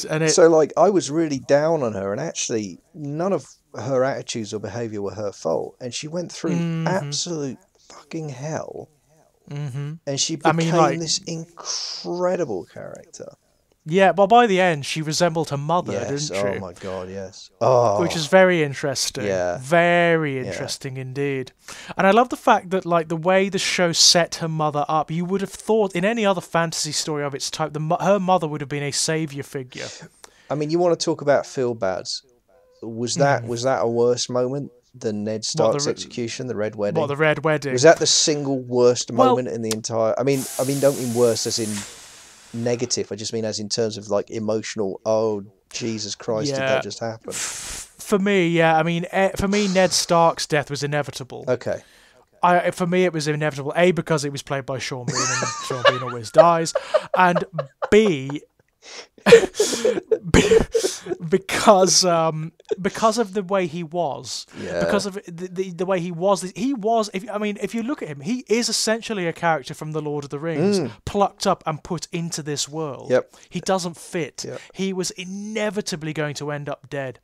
So it wasn't as shocking to me that he died, the good man that he died, because that happens all the time in this show. Sure. I don't know whether you've noticed, any character that demonstrates even a shred of morality gets punished for it. Almost all the way through. All the way through that happens. But the Red Wedding, I think, was more desolate. Yeah. It was more desolate because you almost have the end of the Starks there. Well, yeah. I mean, it certainly looked like it, didn't it? It really did. I mean, it was, and it's also, I mean, the way it's framed and everything is just so fucking brutal. Yeah. They called it the Red Wedding, and boy, they were not kidding. Yeah, it was an absolute stunner. And again, it's an overused word, but it genuinely was shocking too, I think. Just the scale of it. You know, it was the scale of it and the fact that it happened. I mean, these were the characters that really had been the protagonists up to that point. Yeah. You had been following their story, and suddenly they're gone. Yeah. It's a brave thing for a story to do. I mean, actually, talking about it, it's a problem I have with the books. It is a problem I have with the books, and it's a personal thing. I tend to have a problem with fiction that isn't grounded from a particular perspective or a particular series of perspectives. The way George R. R. Martin writes, it's like all over the place. Like, you start in this castle and in this place with these people, and then suddenly you're hundreds of miles away and you're with these people and they're doing this and they're doing that, and I found that very difficult. I find that lack of anchorage rather difficult to deal with in writing.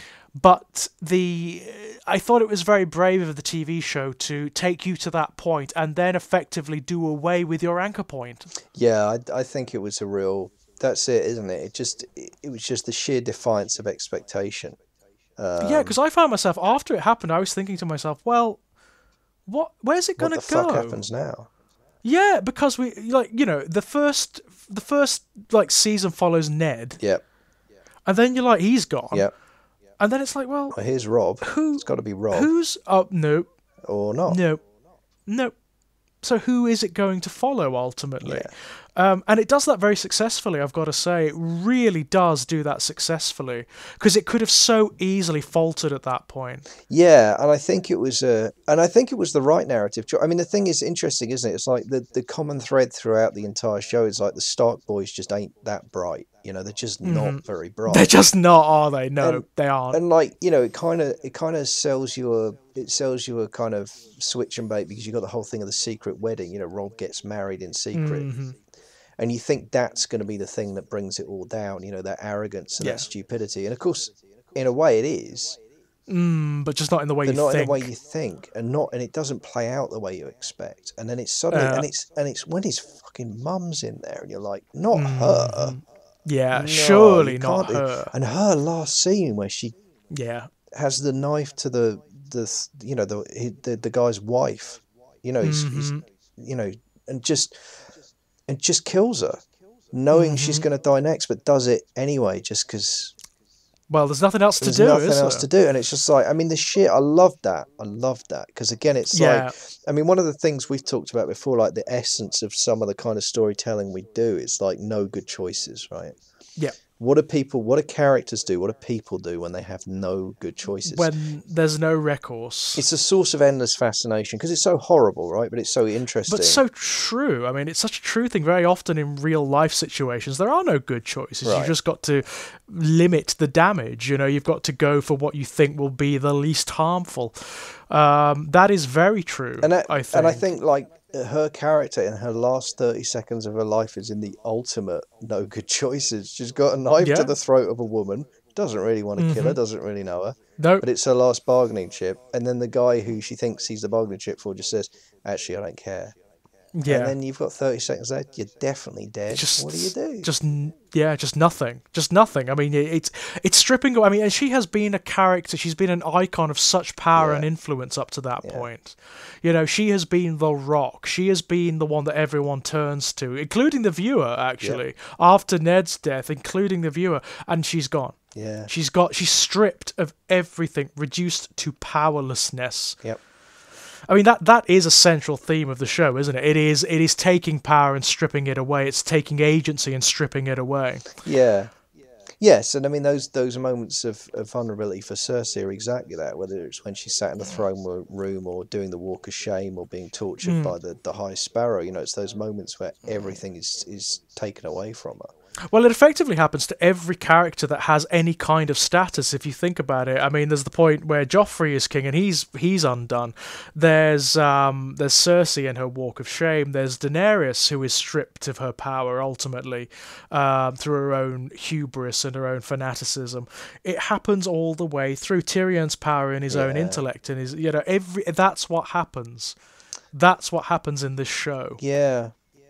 Yeah, I mean, Sansa as well, Arya as well. I mean, the trials that Arya goes through. That's something we actually haven't talked about.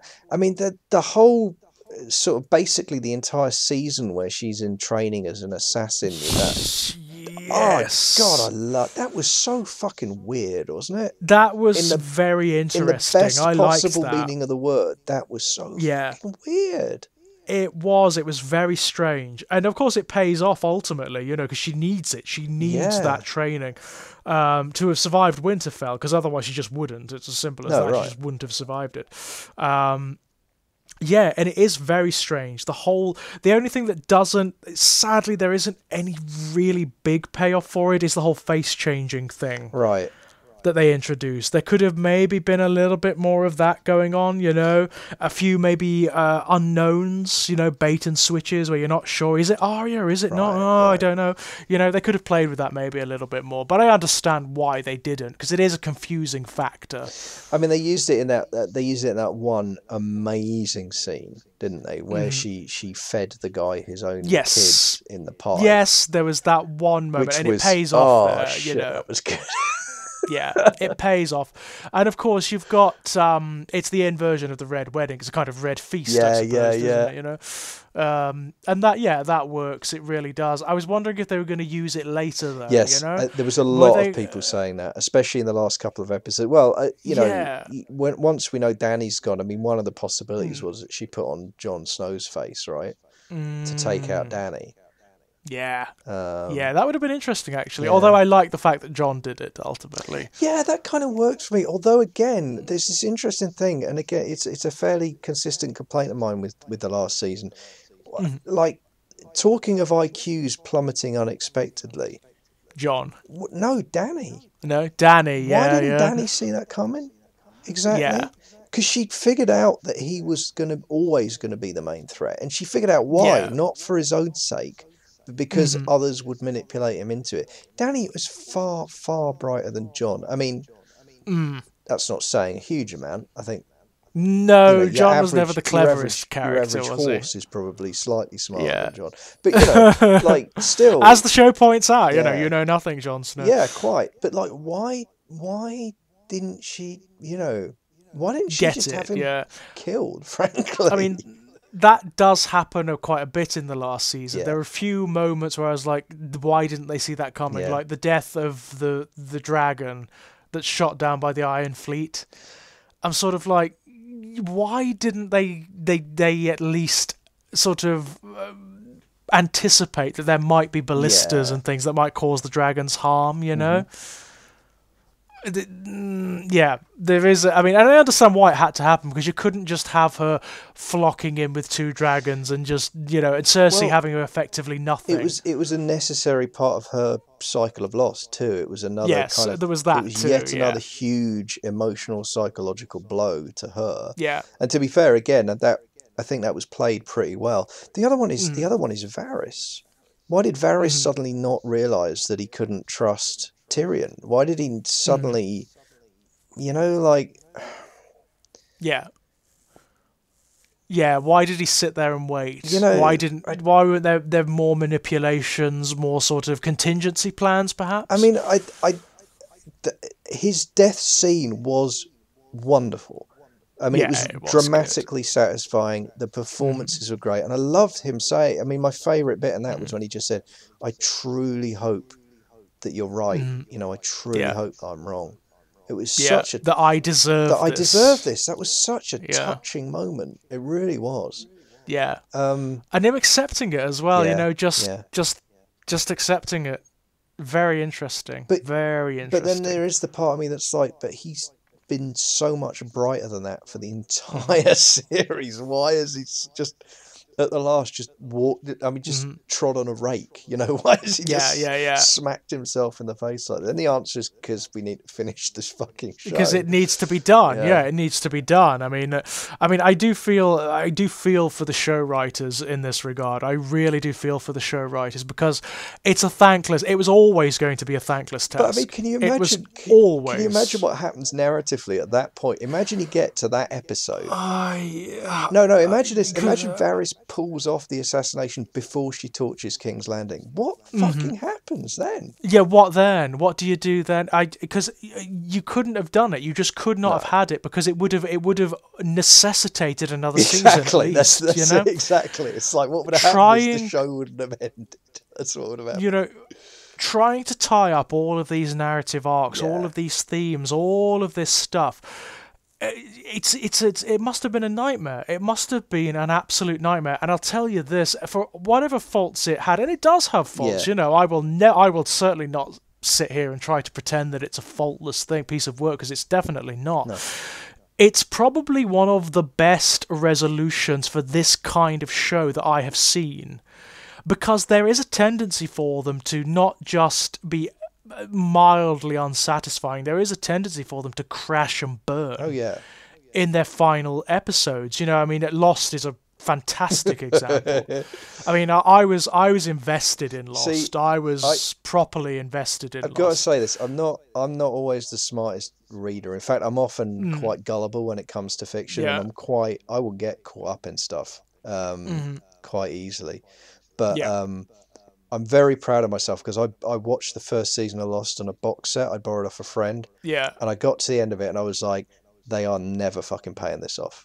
they don't know what they're I doing. knew no. it. I just got to the end and I was like, this has been fine, but there is no Yeah. fucking way this gets a payoff. I And was just put it really down and impressed walked with away.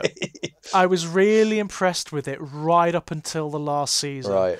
And then it was like, this isn't going to work. this isn't going to No. work. They can't explain this. They cannot pay this off. And of course they didn't. They had no idea what they were doing. Despite No, that's it. their proclamations. Well, you know what it was for It was me? so clear. The big red flag for me as I thought back on the 22 episodes was I thought back to the pilot and I thought back to the polar bear and I was like, Yeah. they're never paying that off, mate. Yeah. They are never And- going to explain to you why there was a fucking polar bear on yeah, this island. and you're pretty much right. They do not. It's like they're relying on a series of escalating mysteries and fantasy to stop you from thinking about this doesn't fucking work. Absolutely, yeah. That's pretty much it. And it's such a shame because there's so much that's good in Lost. There's so much that was new at the time. You just didn't see television like that. And it's actually one of those endings that's so bad, it actually kills the show. But you know what, So though? you cannot go back and watch it again. I mean, it's an interesting thing because we talked about it briefly, but like, I mean, for me, this season of Thrones, the Battle of Winterfell, there are ways in which that was a pretty serious failure, and that you know the fact that I've got a pretty fucking good television, and I couldn't see what was going on for most of it. It was dark. Yeah. But you know what? I have so much respect for the decision to just say, no, we're going to do 50 fucking night shoots, and that's how we're going to do That's the how biggest we're gonna battle do in the it, entire series of Game of Thrones. I have so much respect for that creative decision.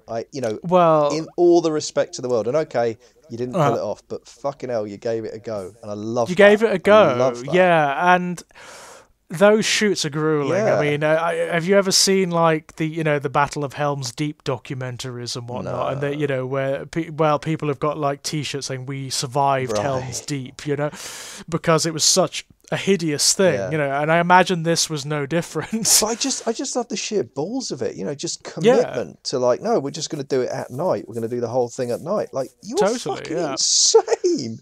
I mean, I now will go back and probably watch Game of Thrones again because I want to see how it all ties in. I want to see if there are any little subtleties that I've missed. Yeah, absolutely. I can't even think of many shows of its type, of its length, these big sort of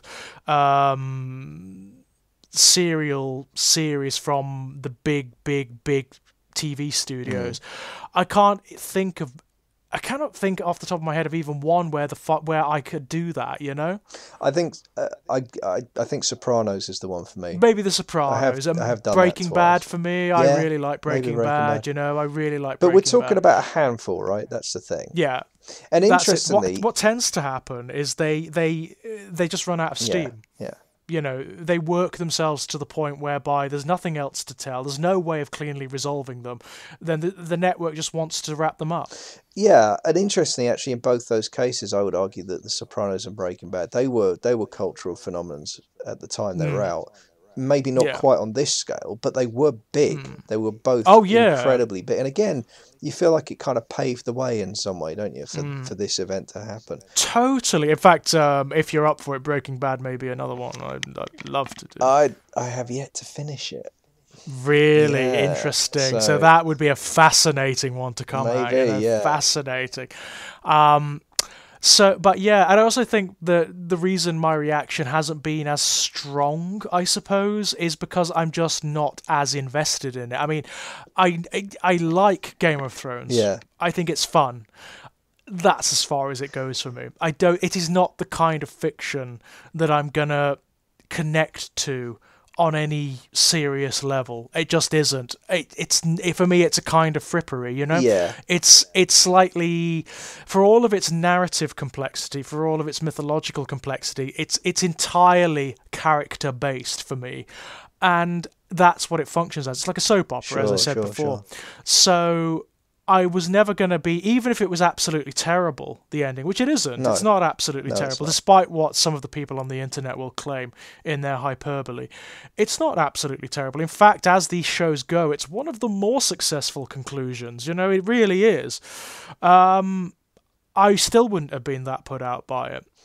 Which is why I think my reaction to the reaction was so strong. Well, it's a really interesting thing, isn't it? Because I mean, I think where I start with the reaction is that when I see it, I think initially my thought was just like, just incredibly gratified. The idea that people are at this point, we've been sold this line for about a decade now, that entertainment is completely fracturing.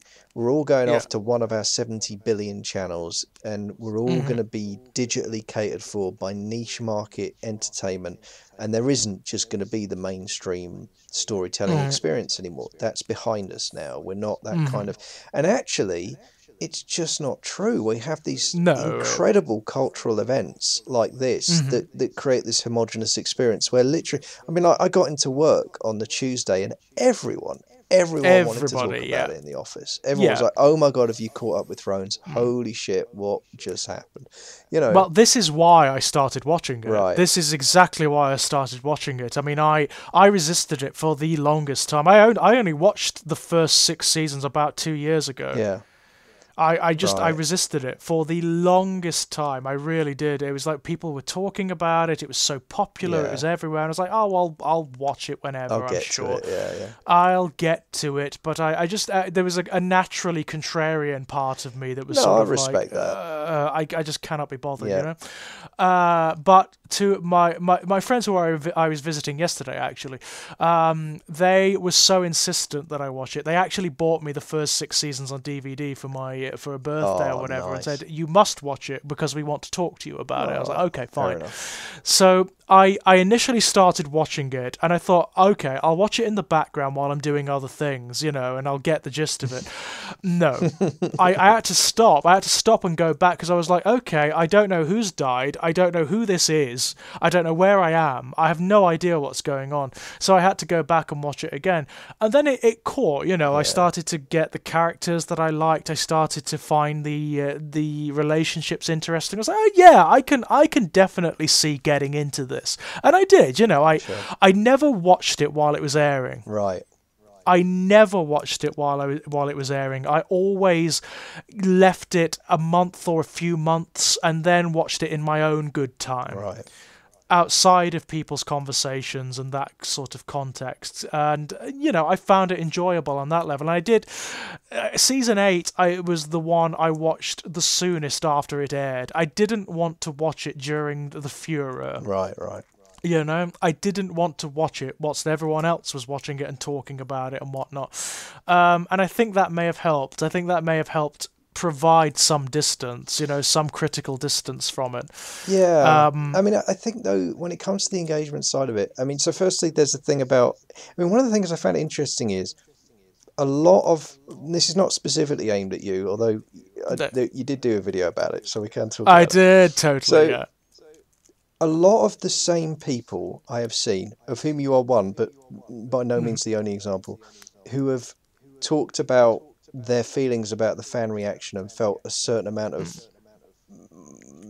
distaste, concern, however you want to describe it, for what they've seen, are the same people who are endlessly telling me how important it is that art shock and have the power to offend and the power to make people angry and upset and question and challenge. Yeah. And it's like, and there is a part of me that looks at it and says, well, Thrones just did that. It just pissed a lot of people off. It did. I suppose it's the... Yeah, I know. It's a yeah-no answer. Okay. It's sort of like yes and no. It's the species of offence that I object to. It's the species of offence. This is not offence due to anything shocking within the subject matter. Right. For example, people are not offended by Game of Thrones, by the conclusion of Game of Thrones. It seems to me, from what I've seen anyway, because it did something unexpected. For example, it's that they seem to have wanted it to be a particular shape. It's that they wanted it to fulfill something very specific to their tastes and whatnot, to their expectations. And even that I get to a certain degree, because all of us have that to a certain degree. It's the whole thing of the overreaction, where you have people demanding that the writers rewrite it. It's like, just no. Yeah, I mean... just no. The petition is something I'm genuinely... I mean, other people have had stronger reactions to me. I can't get beyond bemused. I just can't. I just look at it and I'm like, how do you think the fucking world works? You know, Yeah, like the level. Yeah, you can't, like, that's you know, the old meme. That's not how this works. That's not how any of this works. You know? I also think, like, for me, it's not just the reaction. It's what the reaction indicates to me. As I mentioned in my video, it's this notion that you can't just be someone who enjoys Game of Thrones. You know, you have to be a Game of Thrones fan, which is a different thing. It's a subtle but significant difference where it becomes a matter of personal identification and becomes so bound up with your identification that you become offended when it disappoints you. Well, and it's like, well, you know, I mean, people have named their kids after characters in Thrones at this yeah, point, so right? they have, but maybe that's the problem. Maybe that's the problem, you know? It's launch whatever criticisms of it you like, because there's plenty to criticize of all the seasons. You know, it is by no means a perfect bit of work, but do so with some degree of equanimity and some consideration. Do it legitimately, not in this sort of infantile, entitled way, where it's almost like a religious text has been called into question, and that in and of itself is illegitimate insofar as I'm concerned. This is not even that, because this is not pretending to give or provide people some template of personality. It never pretended it wanted to do that. It's a piece of fiction, you know. Well, I don't know though. It's we a want problem. it both ways, don't we? As storytellers, we want it both ways, because we want that, but we also want our stories to inspire and make people Of course think we do. and change the world. I mean, we Of want it. course we do. You know, I always find this really interesting. It's like, well, what I don't want are people enslaved by my stories. I can tell you that now. Sure. I do not want people to be identifying with my stories to such a degree that they become neurotic when they disappoint them or when they don't cater to their particular tastes, you know? Yeah. I don't want that. I sincerely don't want that. I'd rather they just go and do something else, you know? I found it's something that seems to be, it's indicative of something wider in culture and society, it seems to me, which is that we're so desperately scrabbling for something to identify by, you know, some definition, even if it's something as ephemeral as something like Game of Thrones, which it ultimately is. You know, it will not provide that because it doesn't pretend to provide that. It never wanted to provide that in the first place. It's an identity based on sand, and as we've seen with the ridiculously extreme reactions that the last season got, the ridiculously extreme reactions. You know what? I didn't like the last season of Lost very much, and I was really heavily invested in Lost. I can tell you, I was absolutely into it, but I certainly didn't react in this way. I mean, I can tell you that. I think, you know, specifically with the character of Daenerys, and I've given my own objections to her arc in terms of my issues with it. As I say, my issues with it are not narrative, but I do have annoyances about the political implications of it, and I feel that it's just actually, in terms of it's one of those interesting things. Although narratively it's a big twist moment when she flips and she flies a dragon, politically that's the safest, dullest choice they could have made, because again, it's the story we've heard a million times. The revolutionaries always become tyrants. Oh, fucking hell, okay. But I think there is, in terms of the identification and the investment with Daenerys, I think when you have a character whose modus operandi, whose self-proclaimed mission is to free slaves, I think that is powerfully emotive language. And I think for people on my side of the political spectrum, maybe our side, I don't know, there is something about that can lead very easily to a kind of over-identification. Yeah, totally. I absolutely agree. Because the thing is with that kind of theme, I guess what I'm trying to say is, like, you are playing with fire when you write about that kind of stuff. Yeah, because absolutely. You know, slavery is not an abstract concept; it's a real world. No, it's a real one. And it's a real exactly, one. and it, you know, I think, and it's not. Don't get me wrong. It is not. It is not identification with the characters or with the themes in and of itself. Right. That's really not the problem. It's when it's so much of your self definition and your identity is bound up Right, with the show as a whole that it becomes almost religious, you know? That's my problem. Yeah, I think That's a real issue for me. I think all I'm really trying to say is I think that that area is quite liminal and porous and grey and interesting. Yeah, and it is. You're absolutely I understand right. you've got lines you're drawing there for the sake of argument. I'm not even necessarily disagreeing with you on the specific point, but I just find that there's a tension there that's really, really interesting and messy, actually. Yeah, it is. know? I mean, it's as these discussions are inevitably going to be. You know, we're discussing abstractions and notions of identity, and also cultural elements as well. I think it's more what it indicates more than anything, which is we it's this notion that we look to something external to provide us with our templates of personality and the things that we positively identify with, when in fact a more healthy way of doing it is accepting that we are ephemeral and that we do shift and we do transform internally all the time, you know? I think that allows you a certain degree of distance from these things. But on the flip side, there's Tyrion's final speech about there is nothing more powerful than a story. Yeah, and he's right. There is It's nothing more absolutely powerful true. than the stories we tell ourselves. Yeah. And I think that power is what people are reacting to, you know? Mm-hmm. And I just, I mean, yes, the petition is ridiculous. I mean, it's ridiculous. Like I say, It is ridiculous. I actually can't get to getting upset about it because I just think it's fundamentally unserious to me. It's like when someone tells you that they think the Earth's flat. It's like, okay, I actually don't have to take anything you say seriously now because you've just disqualified yourself from conversation.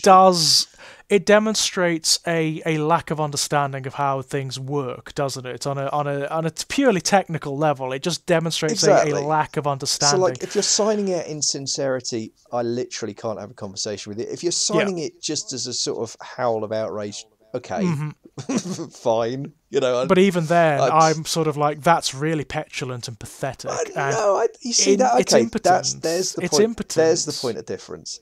I'm not bothered about that. I think that's okay. I actually want people to be that passionate about stories and storytelling. So if you're just signing it because you're really, really pissed off with how the story ended, I mean, I'm not signing it myself. You understand? No. And I'm not promoting it, but I'm just like, if it's an expression of a feeling, I actually don't necessarily see that as a negative, because I think I want stories to have that kind of impact. I want them to make people think and to feel strongly, even if it's a strong negative reaction. I still think that's a sign that it was an incredibly powerful story. Broadly, I agree. You know, I do agree, but I think signing an internet petition, it is as an expression of one's passion. Yeah, okay. It's not the best use of your time, is it? Yeah, I have a problem with that. No, fair enough. I do have a problem with that. It's like, well, maybe they could, I don't know, maybe they could do something a little bit more inspired if it's a matter of passion. Maybe they could do something a little bit more expressive than that. I guess the other argument you could make, couldn't you, is to say that, like, if you're really concerned about the issues that you feel that Thrones raised and then didn't deal with effectively, maybe go out into the real world. Exactly, deal with them yourself. To sign there. Because, like, deal with them yourself. Like, yeah, even there, it's like you could spend that time signing a petition to, you know, protest slavery in real life that's still happening in the country, or write a check to Amnesty, or and that might have So that I think probably is a legitimate line to take. That's probably fair criticism, because I think that's the other interesting thing about story and investment in story, isn't there? And this is something I don't have an answer to: the degree to which investing in a story manifests in terms of changing the way you perceive and act in the world, and has a positive influence on the way you do it, and to what degree it's a substitute for action or a placebo. Yeah, that is also an issue to be raised, and that's a more general one about stories and living in the abstract in general, isn't it? Well, because of course it goes beyond stories to art, I think, in general, actually. It does. Yeah. It does, and beyond art as well, because now, of course, we are also highly abstracted because we exist in this space here that we're interacting on now. Right. You know, we exist in this abstraction here, which itself can be very, very much a placebo. Again, which is like signing the petitions, for example, which by and large, I don't think do a great deal, to be honest. I mean, it's circumstantial. I think you have to judge each one on its merits. There are times when it depends on what the petition is, what you're signing it Yeah. for. They can have. I mean, I've seen them have impact. There's a group called 33 Degrees that Yes, I know 33 right. Degrees. So they organise, but they do it very intelligently. They target often private companies or individuals in the public domain who are doing, and it's always incredibly specific policy issues.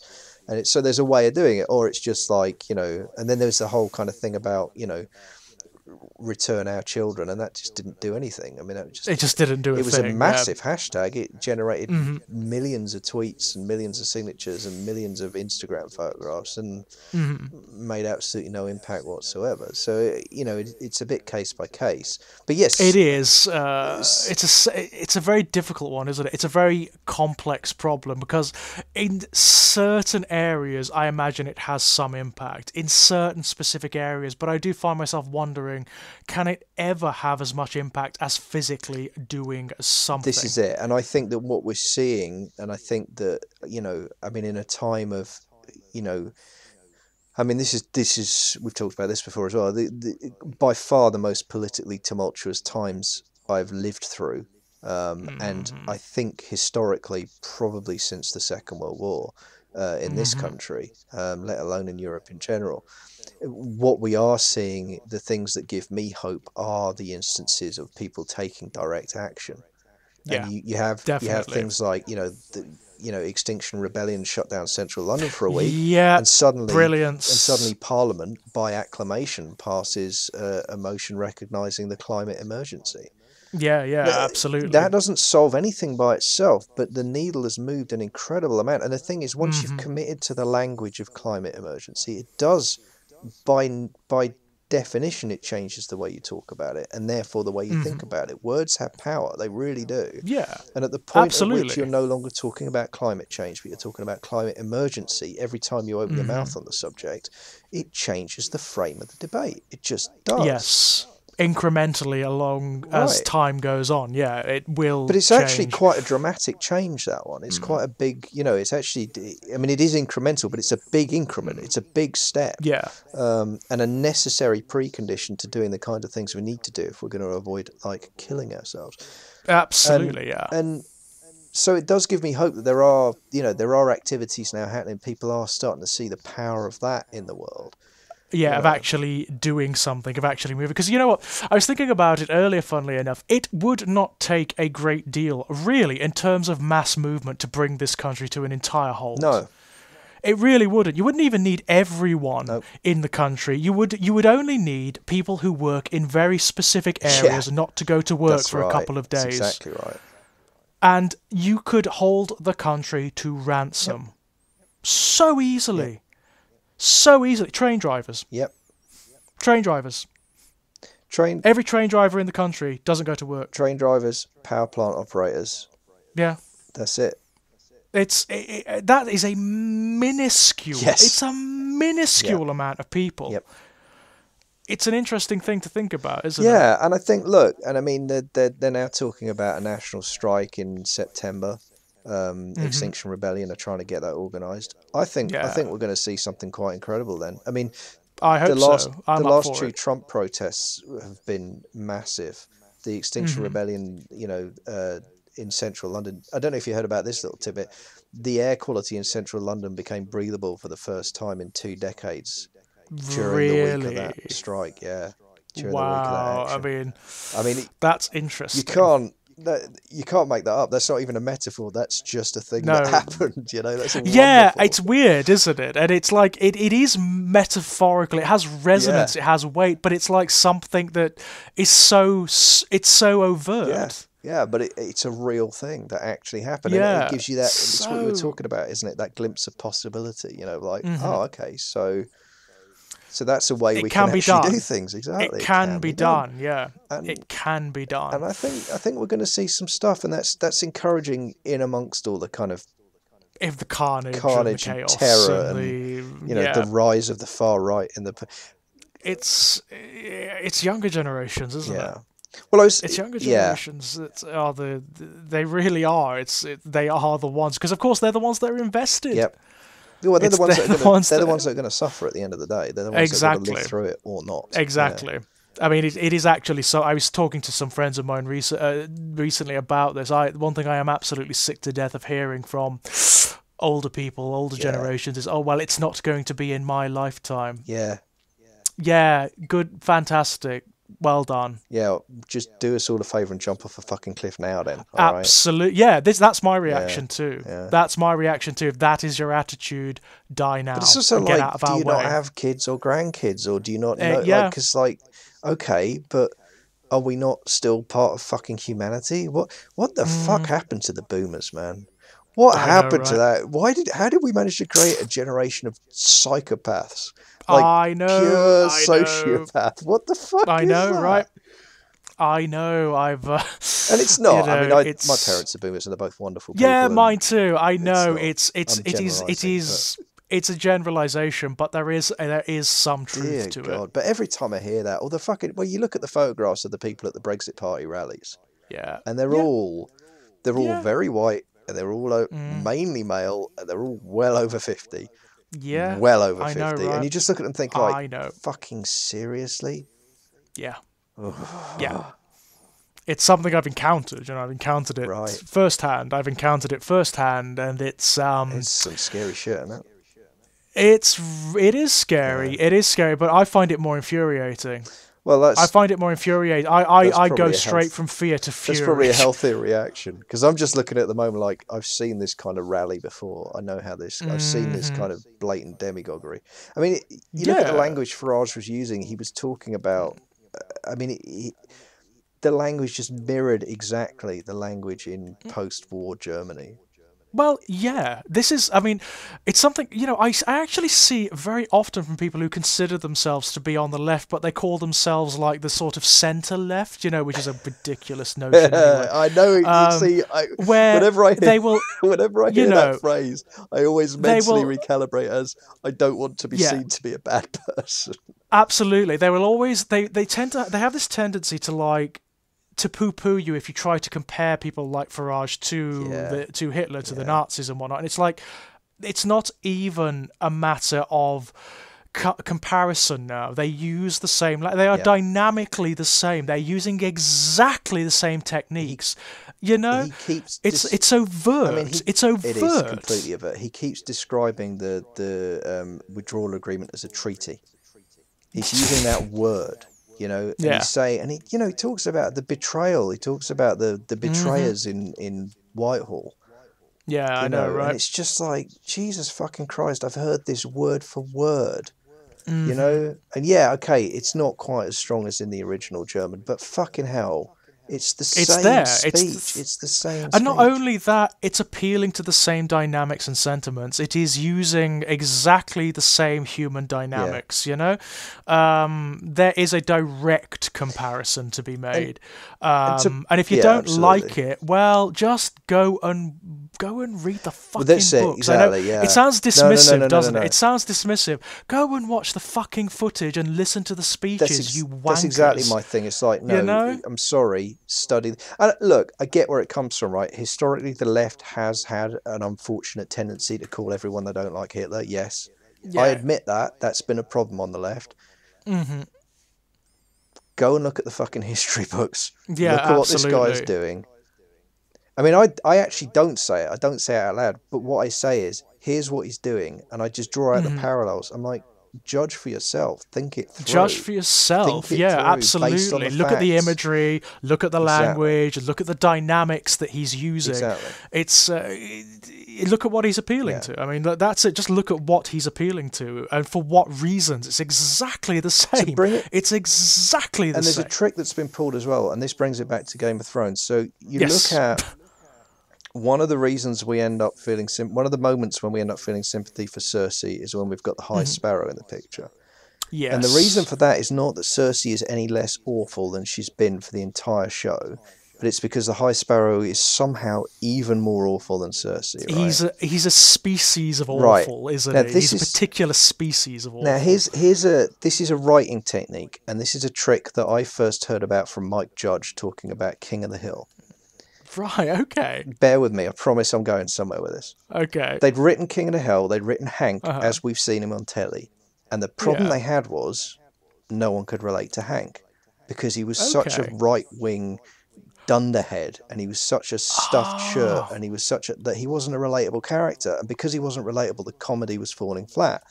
Yeah, yeah. Now, they wrestled with this for months in the scripts, and what they found was if they backed off on the dunderhead stuff, it wasn't funny anymore. Mm-hmm.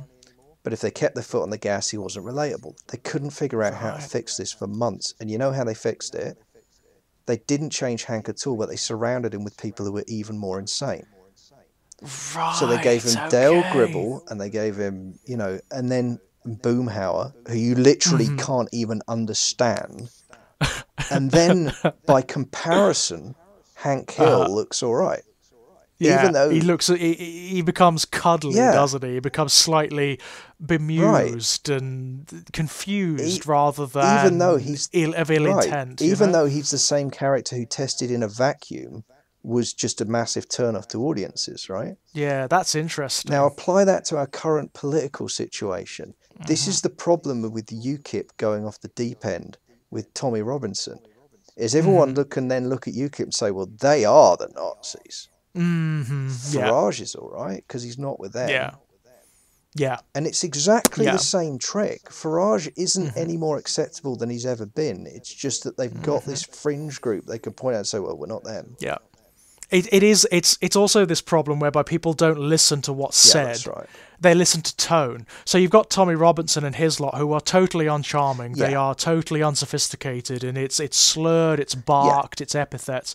And then you have Farage, who doesn't say anything different, but he says it in a cultivated way, in an eloquent way, and he is eloquent. Yeah, He's yeah. a demagogue, Yeah, yeah, he is absolutely. eloquent. He's a good speaker. But when you boil it down to its essence, it's the same spiel Yeah. with the same implications. It's exactly the same. It's a problem in discourse throughout human culture, Yeah. where people will. You have exactly the same thing with, like say the Westboro Baptists, Yeah. who everybody condemns, Yeah. even like the evangelicals condemn them. Yeah. But the same people who will condemn them will happily go to their church of a Sunday and listen to their priest say exactly the same things. Well, and they'll happily vote. Exactly the same things. In the South, they'll happily vote to revoke, women's right to abortion. Mm-hmm. Those Yeah. same people.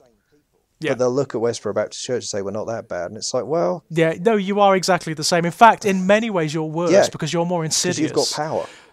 You're more insidious. Yeah. I mean, the Westboro Baptists, they are a clown show compared to Yeah. you. You're a snake in That's the grass, right. And the- What's more And there dangerous? is a non-trivial percentage of the however many, whether it ends up being 30% who end up voting for Brexit in the European elections, we'll find out, tomorrow.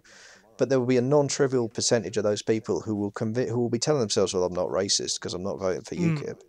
Yeah. They're the baddies. They're beyond the pale. But this is just common sense about immigration, Yeah. and reclaiming sovereignty, and all these And other all the other words empty, that mean absolutely that mean fucking nothing. absolutely nothing. And when you ask them to explain it, they just, Honest to more God, I've vagary, tried. more I've vagary, tried more so vagary. because I've got friends. I've got left-wing friends in the former industrial north who I know voted for Brexit, and I have occasionally tried to talk to them about it, and I cannot get an answer out of them that makes it. You do feel like you're really, and I don't mean this as a judgment actually, but you do feel like you're running into a language barrier at a certain point. Yeah. Because they say these things to me, and I'm just like, but what does that mean? What does it mean? Like, I don't- Explain your terms. I just don't. It doesn't mean anything to me. Yeah. But it clearly means an awful lot to them. But yeah, God Almighty. Anywho, this just referring gently back to Game of Thrones. Do you have any sort of like concluding thoughts on the show? Well, it was an interesting thing we were talking about, the fact that it's a cultural phenomenon. I think one of the things that I do find interesting. So I've got a chart up on Wikipedia that's looking at the number of viewers, Yeah. and the average number of viewers for the first season of Game of Thrones was 2.5 million people, Okay. and for the final season it was near as damn it 12 million. Wow. So this is Wow. a show that has grown and grown and grown consistently, season by season by season. Yeah. Now that is basically the opposite of what happens to television programs. Yeah. And I don't know what to do with that information, but I do find it really interesting. It is fascinating, isn't it? I mean, it does demonstrate that it is a cultural artifact, that it is something that obviously has already changed how things are done. I mean, we've already got projects in the wings that are aping, if not the essence of Game of Thrones. We have that too, but the way it's made, the way it's produced, the way it's marketed.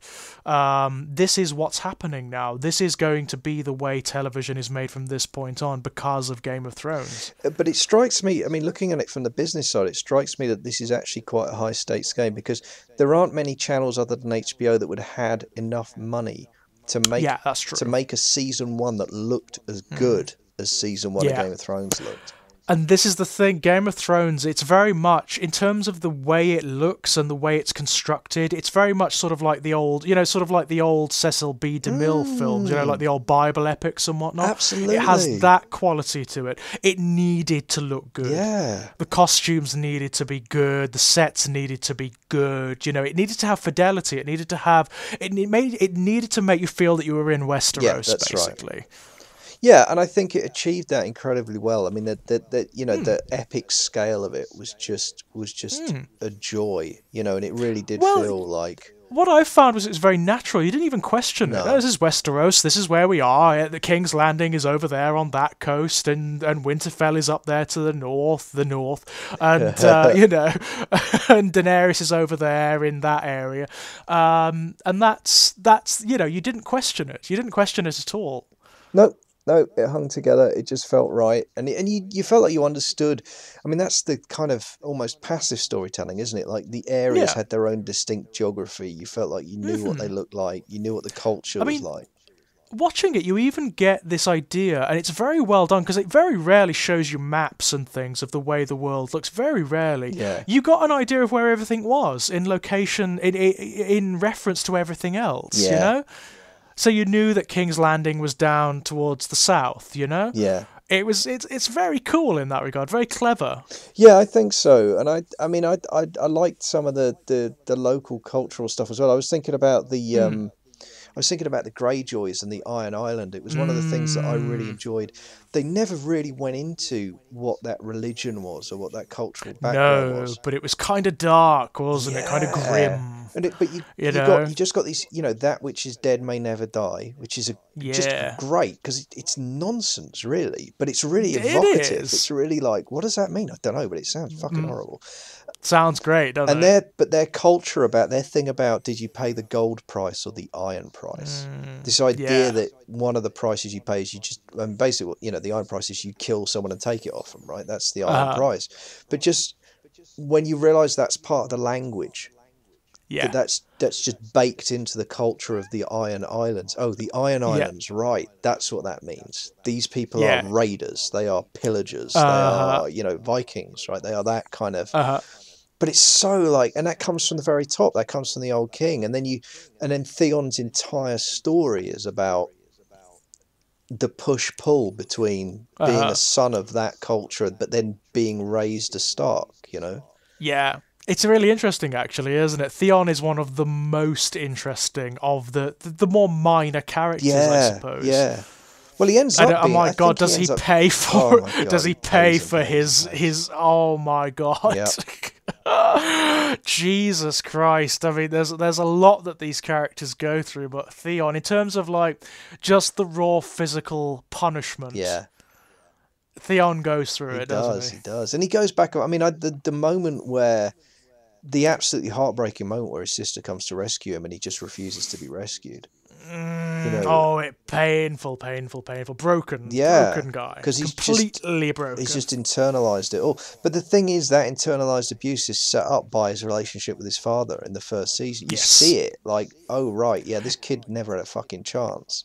Yeah, again. it actually isn't a new thing, No. is it? It's in his life. It's actually just the ultimate extension of it. Yeah. It's always what he was going to be. Yeah.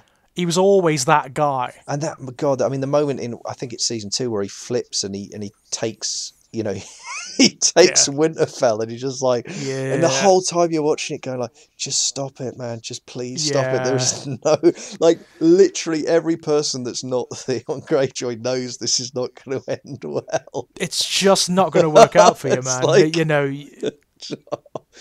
But again, I guess that's the essence of tragedy, isn't it? Right, where it's like it feels preordained because of the shit things that have happened to people that they've got no choice over shape who they are. You know.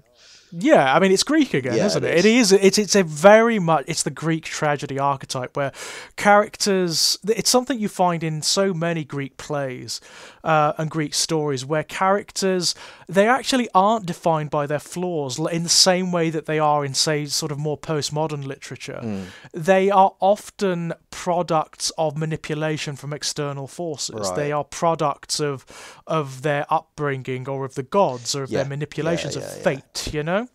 And that, I find that very enlightened. I find that very enlightened indeed. I like that. Well, it's in storytelling and in psychology. Yeah, you know? I think it's interesting though because it brushes up against what we talked about earlier. That whole concept that of historic inevitability. You know, there is a feeling of like you're applying all this stuff in retrospect. Look at it, go, well, it was inevitable when you look at what happened here. But then of course, cause and effect is a real thing, you know. Yes, yeah. So... It's, I mean, I suppose the hand-wringing way of sort of just pushing it aside is it's complicated, it's complicated. Which it is. I mean, I know that it's a sort of way of getting out of the argument, but it is complicated and ambiguous and often contradictory. No, but I like that. I just like picking at it. You know what I mean? I like the exercise of picking at it. Yeah, me too. And, me too. I must admit. Yeah, just pulling threads and seeing what unravels. But yeah. It's such an interesting artifact. Again, I've got some distance from it, and I think I always will, because it's not going to be the kind of fiction that engages me in the same way that, say, Black Mirror does, or stuff like that, you know, which is very acutely reflective of stuff that's going on in society or in psychology or whatever, because that's where my head is at, that's where my passions really lie. But I will say this, it is undoubtedly a very important bit of television, and I'm going to miss it. Yeah, me too. I've enjoyed being with it. I've enjoyed being with these characters, and I've enjoyed being in this world. And it is something that's going to leave an absence for me. Yeah, I think that's fair. I mean, I think for me, I mean, you talked about it in terms of the soap opera divide. I think for me, one of the reasons I didn't get quite as I wasn't quite as devastated by the turn of Daenerys, why I didn't have the investment in it, was a kind of, I always have. I mean, and maybe this is to my detriment, I have a kind of empathy barrier when it comes to nobility, just inherently. I just do. I just feel like there's, and it's about a rejection of that kind of structure. I mean, it's about at base a moral repugnance at the notion that another human being who was born from another human being is superior to anyone else. Yeah, it's the irony of the breaker of chains, isn't it? Right. Because, you know, she is so not that. Well, it's just because she's a fucking Targaryen. She's a daughter of nobility. She's always been that. So yeah, she's an aristo. She's bourgeois. You know, she is all of those things. So yes, there is part of me that hopes against hope that she will break the cycle, that it's possible for someone within the system to break the system. Mm-hmm. But I actually do know better. Does. You know, that's not how it happens. It's always when it happens, it comes from the bottom up. You know, it's the people we were talking about earlier, right? It's the train drivers, it's the fucking the bin men. That's you know, that's where meaningful change always comes from. It's where it always has to come from, because absolutely the people at the top they can't. It's not their fault, but when you're born to it, you can't see the world the way that everyone else sees it. It's just not in their interests either, is it? I mean, it's just not in their interest to overturn it. No, of course it's not in their interest, but it's also, more importantly, it's not in their education. It's not in their upbringing. It's not in their, you know, it's not in anything that they're surrounded by. You know, they're rendered incapable. I mean, in that sense, I guess what I'm saying is, although my sympathies on this are limited, they are victims too, right? They're products, certainly, of their look, circumstances, aren't they? In the same way that men are victims of patriarchy, even though they are also oppressors within patriarchy. Right? Yeah. It's, both those statements are true, right? Men suffer because of patriarchy, and men inflict suffering because of patriarchy. They do. Both these things are true. So yeah, I think I was lucky because I was inured against. So I didn't have a sense of betrayal when it happened, which I know is what a lot of people felt. I just didn't have that. Yes. For me, it was just like, as I say, for me, it was more just a kind of irritation at like, oh, so it's that fucking story again. It's going to be that story, yeah. Yeah, all right. But then again, you know, what am I complaining about? That they made another Greek tragedy as well as they're ever going to make a Greek tragedy. I mean, am I, you know, at that point, where is the flaw really?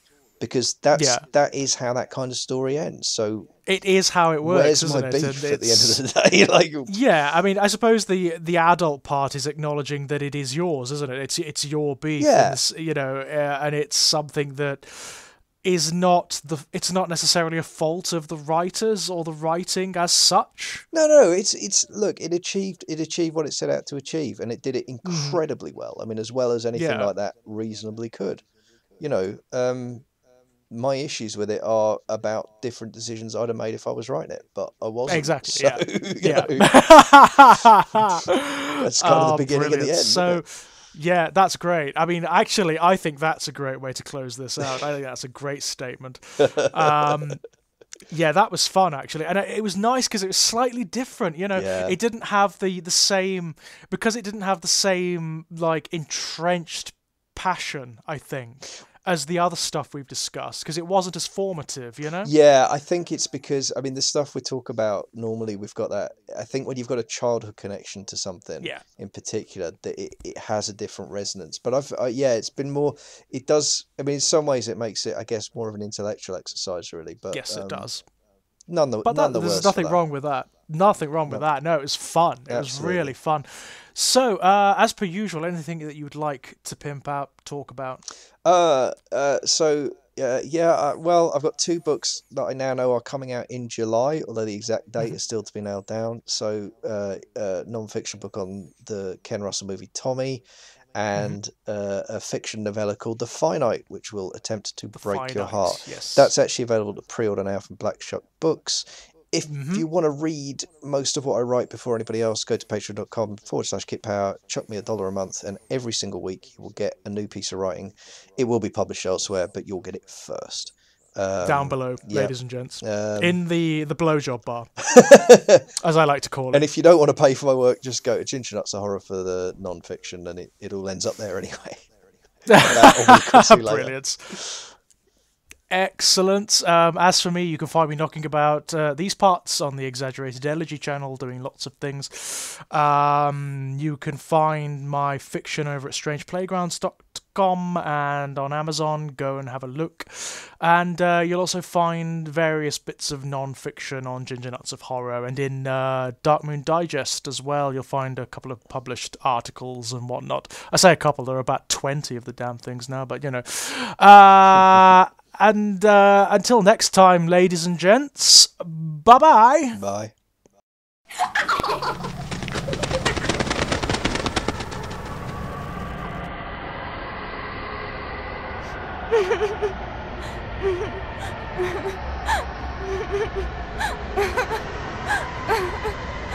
Bye.